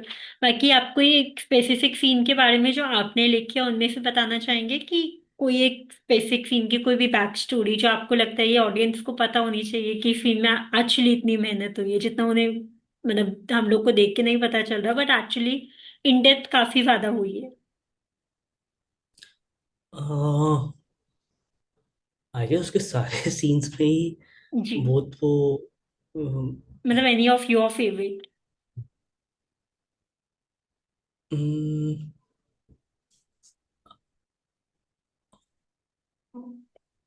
मेरे मुझे एक सीन बहुत पसंद है उसमें, एक्चुअली सीन भी नहीं, it's a very small movement. जी। अगेन दो भाइयों की कहानी है, खासकर उस पूरी सीरीज में बहुत अच्छे अच्छे आपको सीन्स मिल जाएंगे, but ji.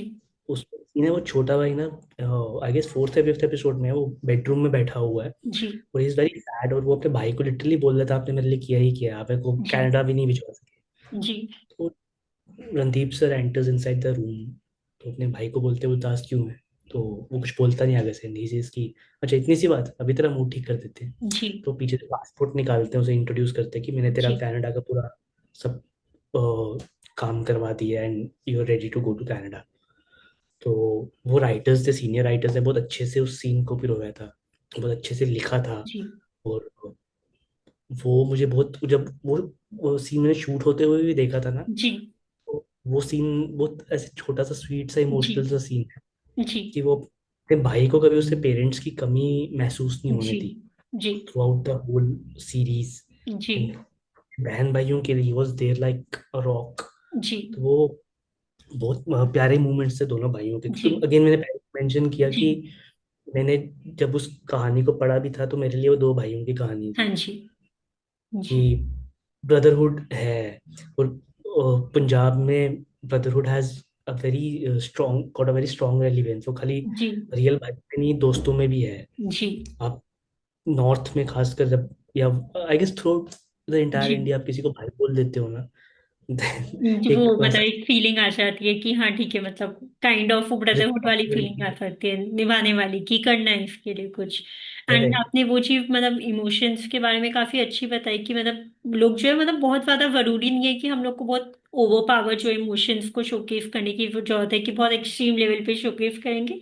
It's about the little things, कि जैसे आपने बताया कि वो भाई जो है पासपोर्ट लेके बैठा है या लेके आया है, तो उसने उसका वो परेशानी देख ली है, मतलब इट्स अबाउट अनफिट थिंग्स की वो अप्रोच करते हैं। नॉर्मली फैमिलीज में भी आई थिंक वही होता है कि आपके एक पता चल जाता है कि हाँ ठीक है ये प्रॉब्लम है, and they secretly do it कि ये कुछ प्रॉब्लम इफेक्ट कर रहा है या समथिंग टू इट। तो वो एक छोटी छोटी जो फीलिंग्स है राइटर के तौर पे आपको वो कैप्चर करना भी बहुत इंपॉर्टेंट है, इट्स ऑल अबाउट ऑब्जर्वेशन का काम है। क्योंकि आजकल ना टाइम बहुत बदल गया है, हम सभी बहुत प्रैक्टिकल हो गए हैं, तो आपको मुझे लगता है रियल लाइफ में बहुत कम भाई देखने को मिलेंगे जो अपने एक दूसरे के लिए इतना कर रहे हैं। जी। फिर आप वो चीज़ें जब आपकी खुद की एक्सपेक्टेशन जैसे को स्क्रीन पे दिखने लग जाती जी। हैं, तो आपको अच्छा लगता है कि यार एक भाई दूसरे भाई के लिए इस हद तक वो अपनी पूरी लाइफ ही सैक्रिफाइस कर देता है अपने भाई के लिए, जी। अपने बहन के लिए, उसने बहन को ऑलरेडी बाहर सेटल कर दिया है। जी। तो वो इमोशंस, छोटे छोटे मूवमेंट्स होते, जरूरी जी। नहीं है कि आपने किसी कहानी से कोई बहुत मेजर सीन ही आपका फेवरेट हो, जैसे जी मेरे लिए ये स्पेशल सीन, मैं जब भी अभी भी कभी वो सीरीज देखता हूँ, जी वो स्पेसिफिक सीन आता है, तो मेरे को वो उसका एसेंस आज तक नहीं जी जाता। जी, वो टच कर जाता है काफी ज्यादा। डेफिनेटली। सो बाकी आपने जो है जैसे टीवीएफ का आपने बताया कि प्रोसीजर, तो मैं मतलब एस्पायरिंग राइटर्स या फिर एस्पायरिंग जो भी प्रोडक्शन से जुड़ना चाहते हैं या मे बी एक्टर्स से जुड़ना चाहते हैं, आपने बताया कि एक तो पहली चीज अप्रोच होना बहुत जरूरी है, कि आपका थोड़े कनेक्शन है जो कि आपको एक तरीके से वो इतना ही हेल्प कर सकते हैं कि वो आपको इंट्रोड्यूस करवा सकते हैं अपॉर्चुनिटी से। जैसे आपके फ्रेंड्स में कुछ थे जिन्होंने आपको इंट्रोड्यूस करवाया, but it's all about skill fit. Secondary जो होता है वो स्किल फिट होता है, कि आपको स्किल्स आपकी इंपॉर्टेंट होनी चाहिए, कि आप वो शोकेस करेंगे। बट थर्ड जो आपने बताया वो बताया शेड्यूलिंग प्रोसेस, उसके बारे में काफी सारे लोगों को नॉलेज नहीं है कि उनका एक्चुअली क्या प्रोसीजर रहता है। कि काफी सारा, जैसे आपने बोला कि आपने काफी सारे टेस्ट भी दिए, आपने काफी सारा जो है इंटरव्यूज भी दिए, तो वो प्रोसीजर कैसे रहता है फिर, कि वो किसी साइट पे जाके अप्लाई कर सकते हैं कोई जो जुड़ना चाहता है for any new Qamar, anything, production, writing, direction, कुछ भी, तो वो फाइट पे जाके अप्रोच कर सकते हैं या वो डीएम कर सकते हैं अप्रोच करने के लिए, जैसे इंस्टाग्राम हो गया, या फिर मेल्स भेज सकते हैं। तो उनके लिए क्या अप्रोच है, जिसे कुछ नहीं पता, जो अभी अभी नया आया है, कोई थिएटर से आया है या कोई कहीं से भी कुछ पढ़ के आया है, उनके लिए क्या रहेगा, प्रोसीजर क्या आई गेस रहेगा? किसी को भी अप्रोच करने से पहले ना, सबसे पहले एक क्लैरिटी ले लो आपको एग्जैक्टली करना क्या है, बिकॉज फिल्म मेकिंग जी बहुत वास्ट फील्ड है। जी आपको एक्टिंग करनी है, राइटिंग जी करनी है, डायरेक्शन करनी जी है। आप ऐसे नहीं आ सकते कि कुछ भी कर लूंगा। जी एक क्लैरिटी लेके आओ। जी अगर आपको एक्टिंग करनी है, थिएटर जी करो सबसे पहले, उस पे काम करो, या कोई एक्टिंग स्कूल ज्वाइन कर लो जी। ना, ताकि किसी को आपको सिखाना ना पड़े। कास्टिंग डायरेक्टर के पास टाइम नहीं है, वो आपको पकड़ के एक्टिंग हाँ सिखाएगा। जी या राइटर को आप असिस्ट कर रहे हो तो उसके पास टाइम नहीं है, वो आपको बिठा जी के राइटिंग लिखना सिखाएगा। जितना आप नेचुरली पिक कर लोगे, और सेट पे तो एडी करने जा रहे हो, हाँ जी तो वहां पे गया ना, वो पिक कर, वो चीजें सीखनी है कि अच्छा ये शॉट वैसे लग रहा है, ये शॉट वहां से लगाया है। जी आपको डायरेक्टर के पास बिठा के नहीं सिखाएगा आप अगला शॉट में ये लगाने जा रहे जी हो। सबसे पहले अपने क्राफ्ट पे काम करो। जी हो सकता है कोई फिल्म स्कूल ज्वाइन कर लो, उसका फायदा ही होगा, नुकसान कुछ नहीं होने जी वाला।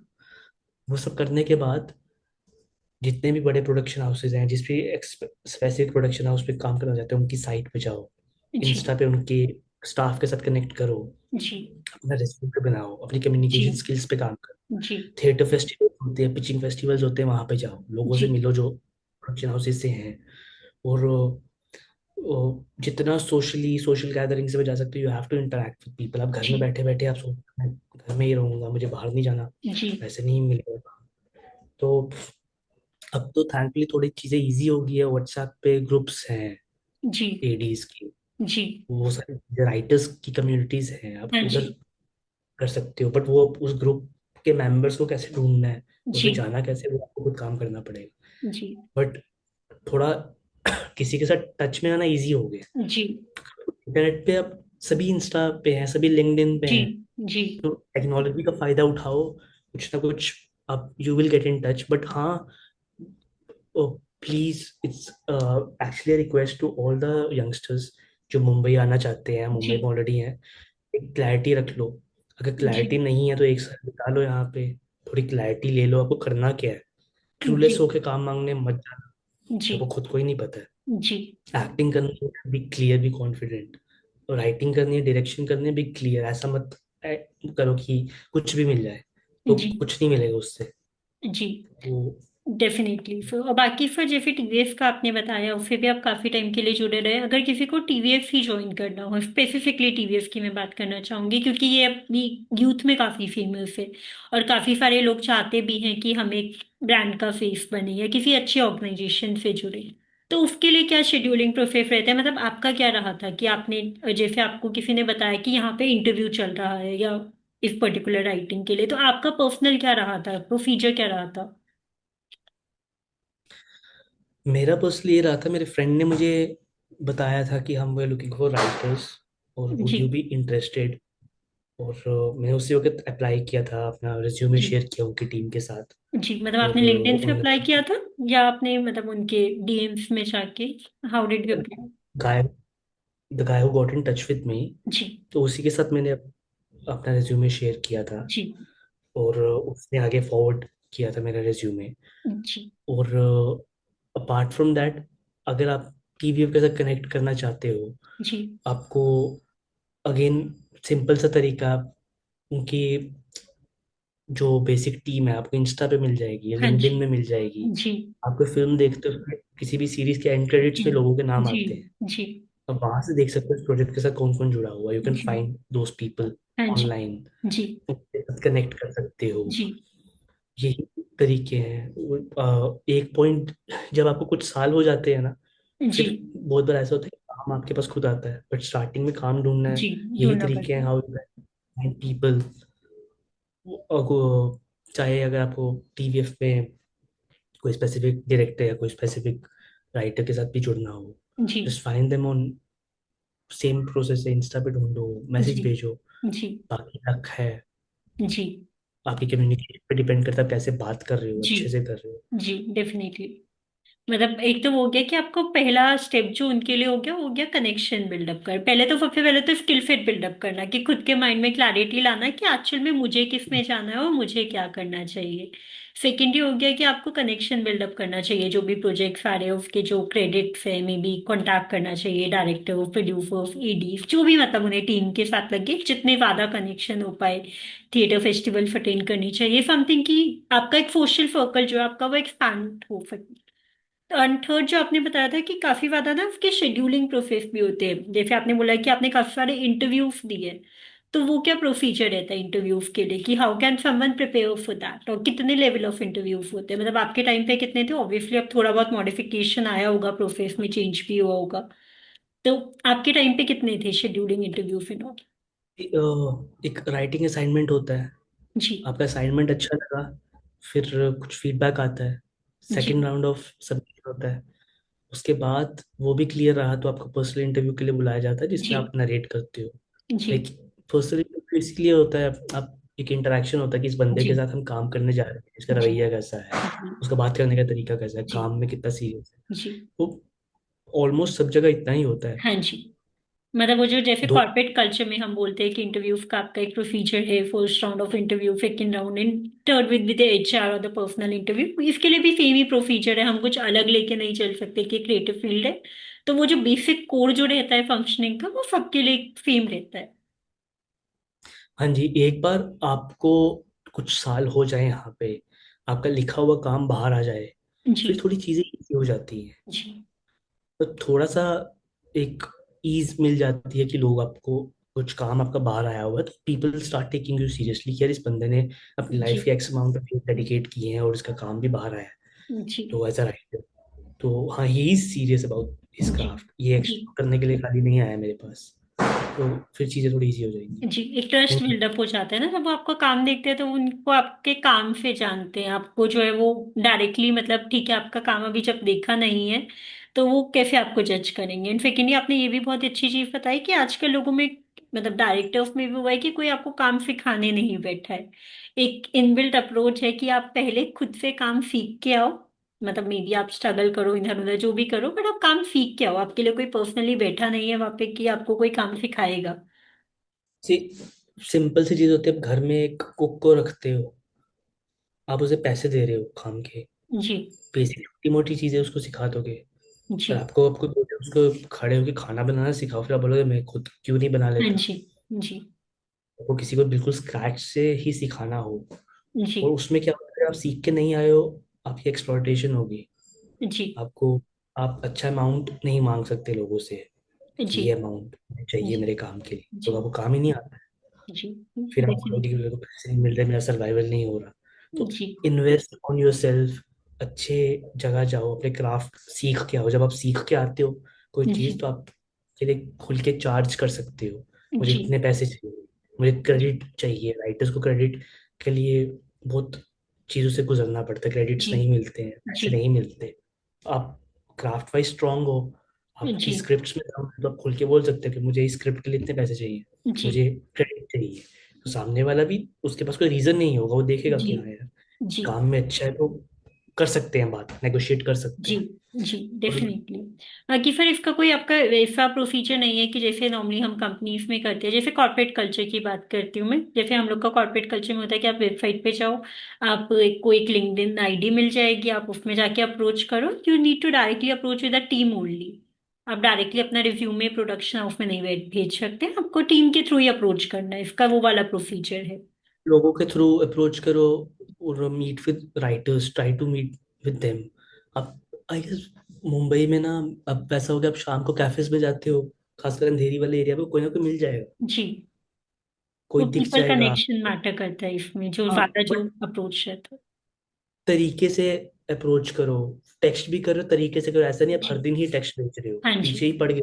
जी। तो लिमिट में रह के अप्रोच करो, सामने वाले के पास काम होगा, उसे आपसे अच्छी जी। वाइब आएगी, लगेगा कि यार हाँ इस बंदे ने कुछ बात है, तो करेगा इंटरेक्ट जी। आपसे आगे। जी डेफिनेटली सर। सो डेस्परेट और बी वेल रेड, अच्छी फिल्म्स देखो, जी। फिल्म्स जितना हो सकता है वर्ल्ड सिनेमा देखो, बुक्स पढ़ो, जी। तो आपकी नॉलेज पे काम जी। होगा। कुछ फिल्म्स हैं जो सभी रेकमेंड करते हैं, वो फिल्में देखो। जी, तो वो वो मैं बुक्स पे भी मेरे आने वाली थी, मतलब आपने पहले भी काफी सारी बुक्स के बारे में बताया कि आपने पंजाब के बारे में काफी बुक्स पढ़ी है, तो आई थॉट कि आपको बुक रीडिंग का काफी ज्यादा शौक होगा।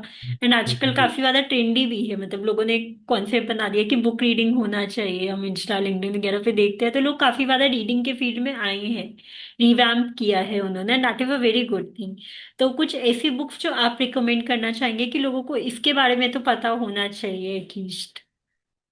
आई वुड रिकमेंड 3 बुक्स। जी। बहुत सारे, ऐसी लिस्ट बहुत लंबी हो हाँ जी। जाएगी, तो 3 जी। मुझे लगता है सबको देख पढ़नी चाहिए। जी। This this recommend 3 books. One of them is Stranger in the Mirror by Sidney Sheldon. जी। प्यारी बुक है वो। It's about Hollywood in the 60s and 70s. जी। Then book called Alchemist by Paulo जी, Coelho. I read that yeah. बहुत ही मतलब life के बारे में काफी सिखाती है वो बुक। जी। तो मैं वो बुक्स कह रहा हूँ कि जो सभी ने पढ़ी हुई हैं, जी। ये कुछ मुझे लगता है आपको भी familiar. Then apart from that there's this another book called uh, yeah, I just mentioned about it, Train to Pakistan by Khushwant Singh. जी। जी। वो हमारी हिस्ट्री काफी जुड़ी हुई है उस बुक के साथ। ये 3 बुक्स मुझे लगता है you have to read them. जी। और या these are the three I recommend to most of the जी पीपल। Definitely sir. और कोई नई राइटर्स के लिए आपको एडवाइस देना चाहेंगे कि स्पेसिफिकली मैं राइटिंग के बारे में, वैसे तो जर्नल एडवाइस सबके लिए, बट एक राइटिंग के बारे में, क्योंकि आप उस चीज से जुड़े हुए हैं काफी ज्यादा, आपका एक एक्सपीरियंस आप कैरी करते हैं बहुत टाइम पीरियड का उस चीज से, तो उनके लिए क्या एडवाइस रहेगी, या फिर जर्नल ऑडियंस के लिए भी क्या एडवाइस रहेगी आपकी? अगर आप नए राइटर हैं, आपको ऑनलाइन ना स्क्रिप्ट्स, स्क्रीन प्लेस मिलेंगे फिल्म्स के, जी। इसलिए अवेलेबल है। स्क्रीन प्ले पढ़ो, स्क्रीन प्ले में समझो राइटर ने कैसे स्क्रिप्ट लिखी है, जी। उस सीन के बाद क्या सीन आया है। वो स्क्रिप्ट पढ़ने के बाद वो फिल्म देखो, जी। बहुत अच्छी एक्सरसाइज है, क्योंकि जब आप स्क्रिप्ट पढ़ लेते हो, आपने उस कहानी को अपने माइंड में इमेजिन किया किसी तरह से, हाँ अब जी। देखो वो स्क्रीन पे कैसे बना है। जी। वो बहुत अच्छी एक्सरसाइज है। डायलॉग्स पढ़ो, एक्टर ने, अगर आप, ये सभी के लिए, एक्टर राइटर डायरेक्टर सबके लिए, जी। आप उस एक्टर ने उस डायलॉग को किस तरह से बोला है, हाँ जी। राइटर ने कैसे लिखा और जी। स्क्रीन पे कैसे आया है, ये बहुत अच्छी एक्सरसाइज है। मैंने काफी सीखा हुआ है इस एक्सरसाइज से। जी। और आप खुद चेंजेस देखोगे अपनी राइटिंग में। जी, मतलब मैं, आपने जब बता रहे हैं तो मैं ऑलरेडी इमेजिन कर पा रही हूँ कि अगर हम कोई स्क्रिप्ट देखते हैं तो वो काफी ज्यादा एक प्लेन स्क्रिप्ट है, वो खाली कुछ डायलॉग्स आपके लिखे हुए हैं, now it's up to the writer actor, अगर वो उसे देख रहे हैं ऑलरेडी, कि एक एक्सपीरियंस राइटर जो, या फिर एक एक्सपीरियंस एक्टर उसे कैसे प्रेजेंट कर रहा है, नॉट दैट एक्टर। उसका अगर आप लाइटिंग में जाना चाहते हैं तो उसके फ्रेम क्या है, उसका जो है लाइटिंग कैसे शो की है सेट पे, तो वो कितना डिफरेंट अप्रोच है, आपको उसी से सीखने को काफी कुछ मिल गया है कि ये वाला सीन अगर डार्क सीन है कोई, तो इसमें उन्होंने लाइटिंग का यूज ऐसे किया है, या इसे ऐसे पोर्ट्रे किया है, या कैरेक्टर को उनके जो बोलने का जो स्टाइल है, आवाज की जो स्ट्रैटेजी है, ये यहाँ पे डेप्थ हो गया है, यहाँ पे कम हो गया है, तो कितना चेंज आया, वेरिएशन क्या लेके आए, and you can learn from. Correct. और अगर वैसी फिल्म है जो आपने पहले नहीं देखी है, फर्स्ट टाइम देख रहे हो, फिर तो बहुत सीखने को मिल जाएगा। जी। कि आप लिटरली ना स्क्रीन प्ले पढ़ के आप किसी एक स्पेसिफिक तरह से स्क्रिप्ट को इमेजिन कर रहे हो, जी। कि ये स्क्रिप्ट ऐसे होगी, ये सीन खेतों में होगा। जी। और ये आप मान लीजिए कुछ वैसे इमेजिन करें कि खेतों के बीच में एक किसान चल के जा रहा है। जी। जब आपने उसको स्क्रीन में देखा, तो वो जो फसल आपने इमेजिन की है वहां पे, वो फसल भी अलग है, पेड़ भी अलग है, वो जी। में भी किसान का टायर पूरा अलग है। तो आपको जी। काफी चीजें दिखती हैं जी, वो काफी कि ज्यादा इनका लाइफ चेंज होगा। जी। एंड साथ में हाँ मुझे जी। लगता है आपने एक और चीज जो आपने पहले बताई थी, मतलब इस पॉडकास्ट के थ्रू मुझे पता चला कि आपका जो है, आप एक ही थीम पे काफी सारी डिटेल रिसर्च करो। जैसे जब हम पंजाब के बारे में बात कर रहे थे, आपने काटकिन फिल्म के बारे में बात किया, तो आपने उसी के टॉपिक के ऊपर आई थिंक 3-4 बुक्स भी आपने बता दी कि ये भी आपका एक तरीके से, आपने जो ये बुक्स पढ़ी हैं, एक बैकग्राउंड तो ऑब्वियसली आपका था, वो एक एडेड एडवांटेज था, बट स्टिल आपने उसके ऊपर रिसर्च किया है। एंड समथिंग आपने वो मूवीज भी बता दी कि एटलीस्ट आपने 5-6-7 मूवीज रिकमेंड कर दी, जैसे जिसमें जो है ये बैकग्राउंड यूज किया गया, मनमर्जिया हो गया, आपने चमकीला रिकमेंड कर दी। तो वो एक डिटेल्ड रिसर्च की, हर एक अलग अलग राइटर, हर एक अलग अलग डायरेक्टर जो है एक सीन को कैसे पोर्ट्रे कर रहा है, उसका वर्जन क्या है, उनके वर्जन को एनालाइज करके कुछ आप अपना कुछ लेकर आए। ये भी एक डिफरेंट अप्रोच है जो मतलब मुझे लग रहा है कि आप यूज करते हैं फिर। करेक्ट। जी। हाँ जी। तो मतलब वो भी करना चाहिए, वो भी एक एडवांटेज रहेगा कि एक डिटेल रिसर्च कर लें कि कितने इस पे आए हैं, अराउंड 10 प्रोजेक्ट्स उठा के, 5-10 उठा के, कि उन्होंने कैसे पोर्ट्रे किया है, उसके बाद आप खुद से क्या लेके आना चाहते हो अपनी ऐसे स्टोरी ना, में। आप 80s 90s की कोई कहानी लिख रहे हैं, जी। आप 80s 90s की फिल्में देखें उस टाइम की। अगर अगेन एग्जांपल के तौर पे कहता, पंजाब की फिल्में पंजाब पे कोई कहानी लिख रहे हैं, जी। आप 80s 90s की पंजाब की फिल्में देखें जो लोकल रीजनल सिनेमा बना रहा था। जी। केरला या तमिल की कोई कहानी लिख रहे हैं, आप वहाँ 80s 90s का टाइम देखो, आपको आइडिया मिल जाएगा वहाँ की जी। दुनिया कैसी। जी। जैसे मैंने एटीज नाइन्टीज में there was one story I was working on, जी। तमिल पे जी। थी। तो उस टाइम पे मैं एक film, I watch a film को नायकन। जी। बहुत प्यारी फिल्म लगी थी, वो कमल हसन सर जी। हैं उस फिल्म जी। में। और काफी आइडिया हो गया उस टाइम पे कल्चर क्या था वहाँ का। जैसे there's a film called Iruvar, it's one of my जी। फेवरेट फिल्म, जी। तमिल फिल्म है। और वहाँ का पॉलिटिकल सिनेरियो क्या है, वहाँ की फिल्म इंडस्ट्री कैसे ऑपरेट करती है, जी। तो उस फिल्म में बहुत अच्छे से दोनों वर्ल्ड का मिक्सचर दिखाया था। जी। तो वो उसी कहानी के लिए मैंने वो सब देख रहा था फिल्म में। हाँ जी। और आपको हेल्प मिलेगी। और आजकल तो एक सबसे प्लस चीज ये है, व्लॉग्स बनाते हैं लोग, जी। वो तो इट्स लाइक अ गोल्ड। जी। आपको उत्तराखंड के लोगों का बारे में देखना है, आपको उत्तर प्रदेश के लोगों के बारे में देखना है, आपको आपके पास टाइम नहीं है यहाँ से वहां जाने का, बट आप वहाँ के जी। व्लॉग्स देख सकते हो। जी। वहाँ के आपस में कैसी बातें कर रहे हैं, जी। बिकॉज व्लॉगर्स गली के एक छोटे छोटे स्ट्रीट स्टॉल जी। जाके जी। व्लॉग बना रहे हैं। जी। आपको नुआंसेस पकड़ने में काफी जी। इजी।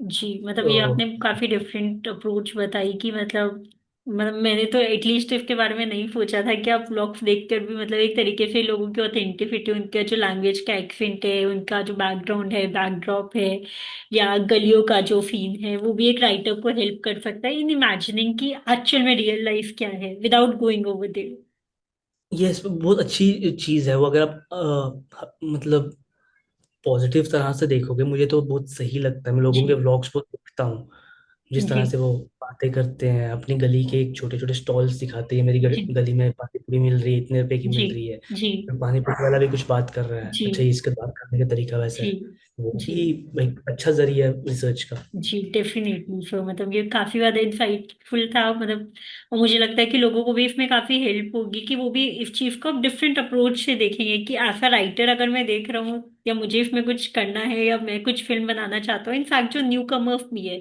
कुछ जैसे जो इंडिपेंडेंट फिल्म बनाते हैं, तो हम लोग भी कुछ ऐसा कुछ कर सकते हैं, इनको ब्लॉग्स को देख के हम अपने दिमाग में एक आइडिया बना सकते हैं कि कैसा क्या चल रहा है। Definitely. And thank you so much, thank you so much for joining me here. And it's a really wonderful and lovely conversation with you. Depending, आपने इतने सारे प्रोजेक्ट्स के बारे में इतने सारे इनसाइट्स भी हमें बताए कि बहुत सारे आई थिंक न्यू कमर्स को भी काफी हेल्प होगी जिन्हें नहीं पता कि हमें क्या करना है, क्या डायरेक्शन है। तो आई थिंक आपकी जर्नी उनके सामने एक इंस्पिरेशन, कि अगर हम घुसना चाहते हैं या यहाँ यहाँ से अलग अलग पॉइंट्स जो आपने बताई एआई का यूज करके आपका जो मतलब जो चल रहा है आजकल सोशल मीडिया पर, हम उसको भी यूज करके जो है कुछ अच्छा बना सकते हैं, देखो। तो thank you. Thank you so much for having me on this podcast. मेरे लिए भी बहुत अच्छा एक्सपीरियंस था अपने एक्सपीरियंसेस शेयर करना। एंड लाइक आपके चैनल से I would love to wish all the best to all those youngsters जो who dream to come to Mumbai, and lots of best wishes to you as well। आपका podcast और अच्छे से grow करे, thank and you. या आपको अच्छे अच्छे गेस्ट आए इसमें। जी। या thank you so much. Thank मैं यू भी थैंक यू चाहूंगी थैंक यू थैंक यू। कि राइटर्स को और ज्यादा जो है एप्रिसिएशन और पोर्टल मिले, मतलब लोगों को पता होना चाहिए कि राइटर्स की जर्नी क्या है, क्योंकि दे आर द मेन, कि वो लिख रहे हैं वही हम स्क्रीन पे देख रहे हैं, मतलब एक्टर्स तो खाली प्रेजेंट कर रहे हैं, बट राइटर्स को वो एप्रिसिएशन आई थिंक अभी भी बाकी है इंडस्ट्री में। If I could contribute to any of that कि लोग जान पाए एंड थोड़ा और ग्रो कर पाए, तो I think that would be a great help. And thank you so much for believing in me, for thank you so much. Thank you. ये ऐसे ही एपिसोड पे जुड़े रहने के लिए शब्द के सफर को लाइक शेयर और सब्सक्राइब करना बिल्कुल मत भूलिएगा। धन्यवाद।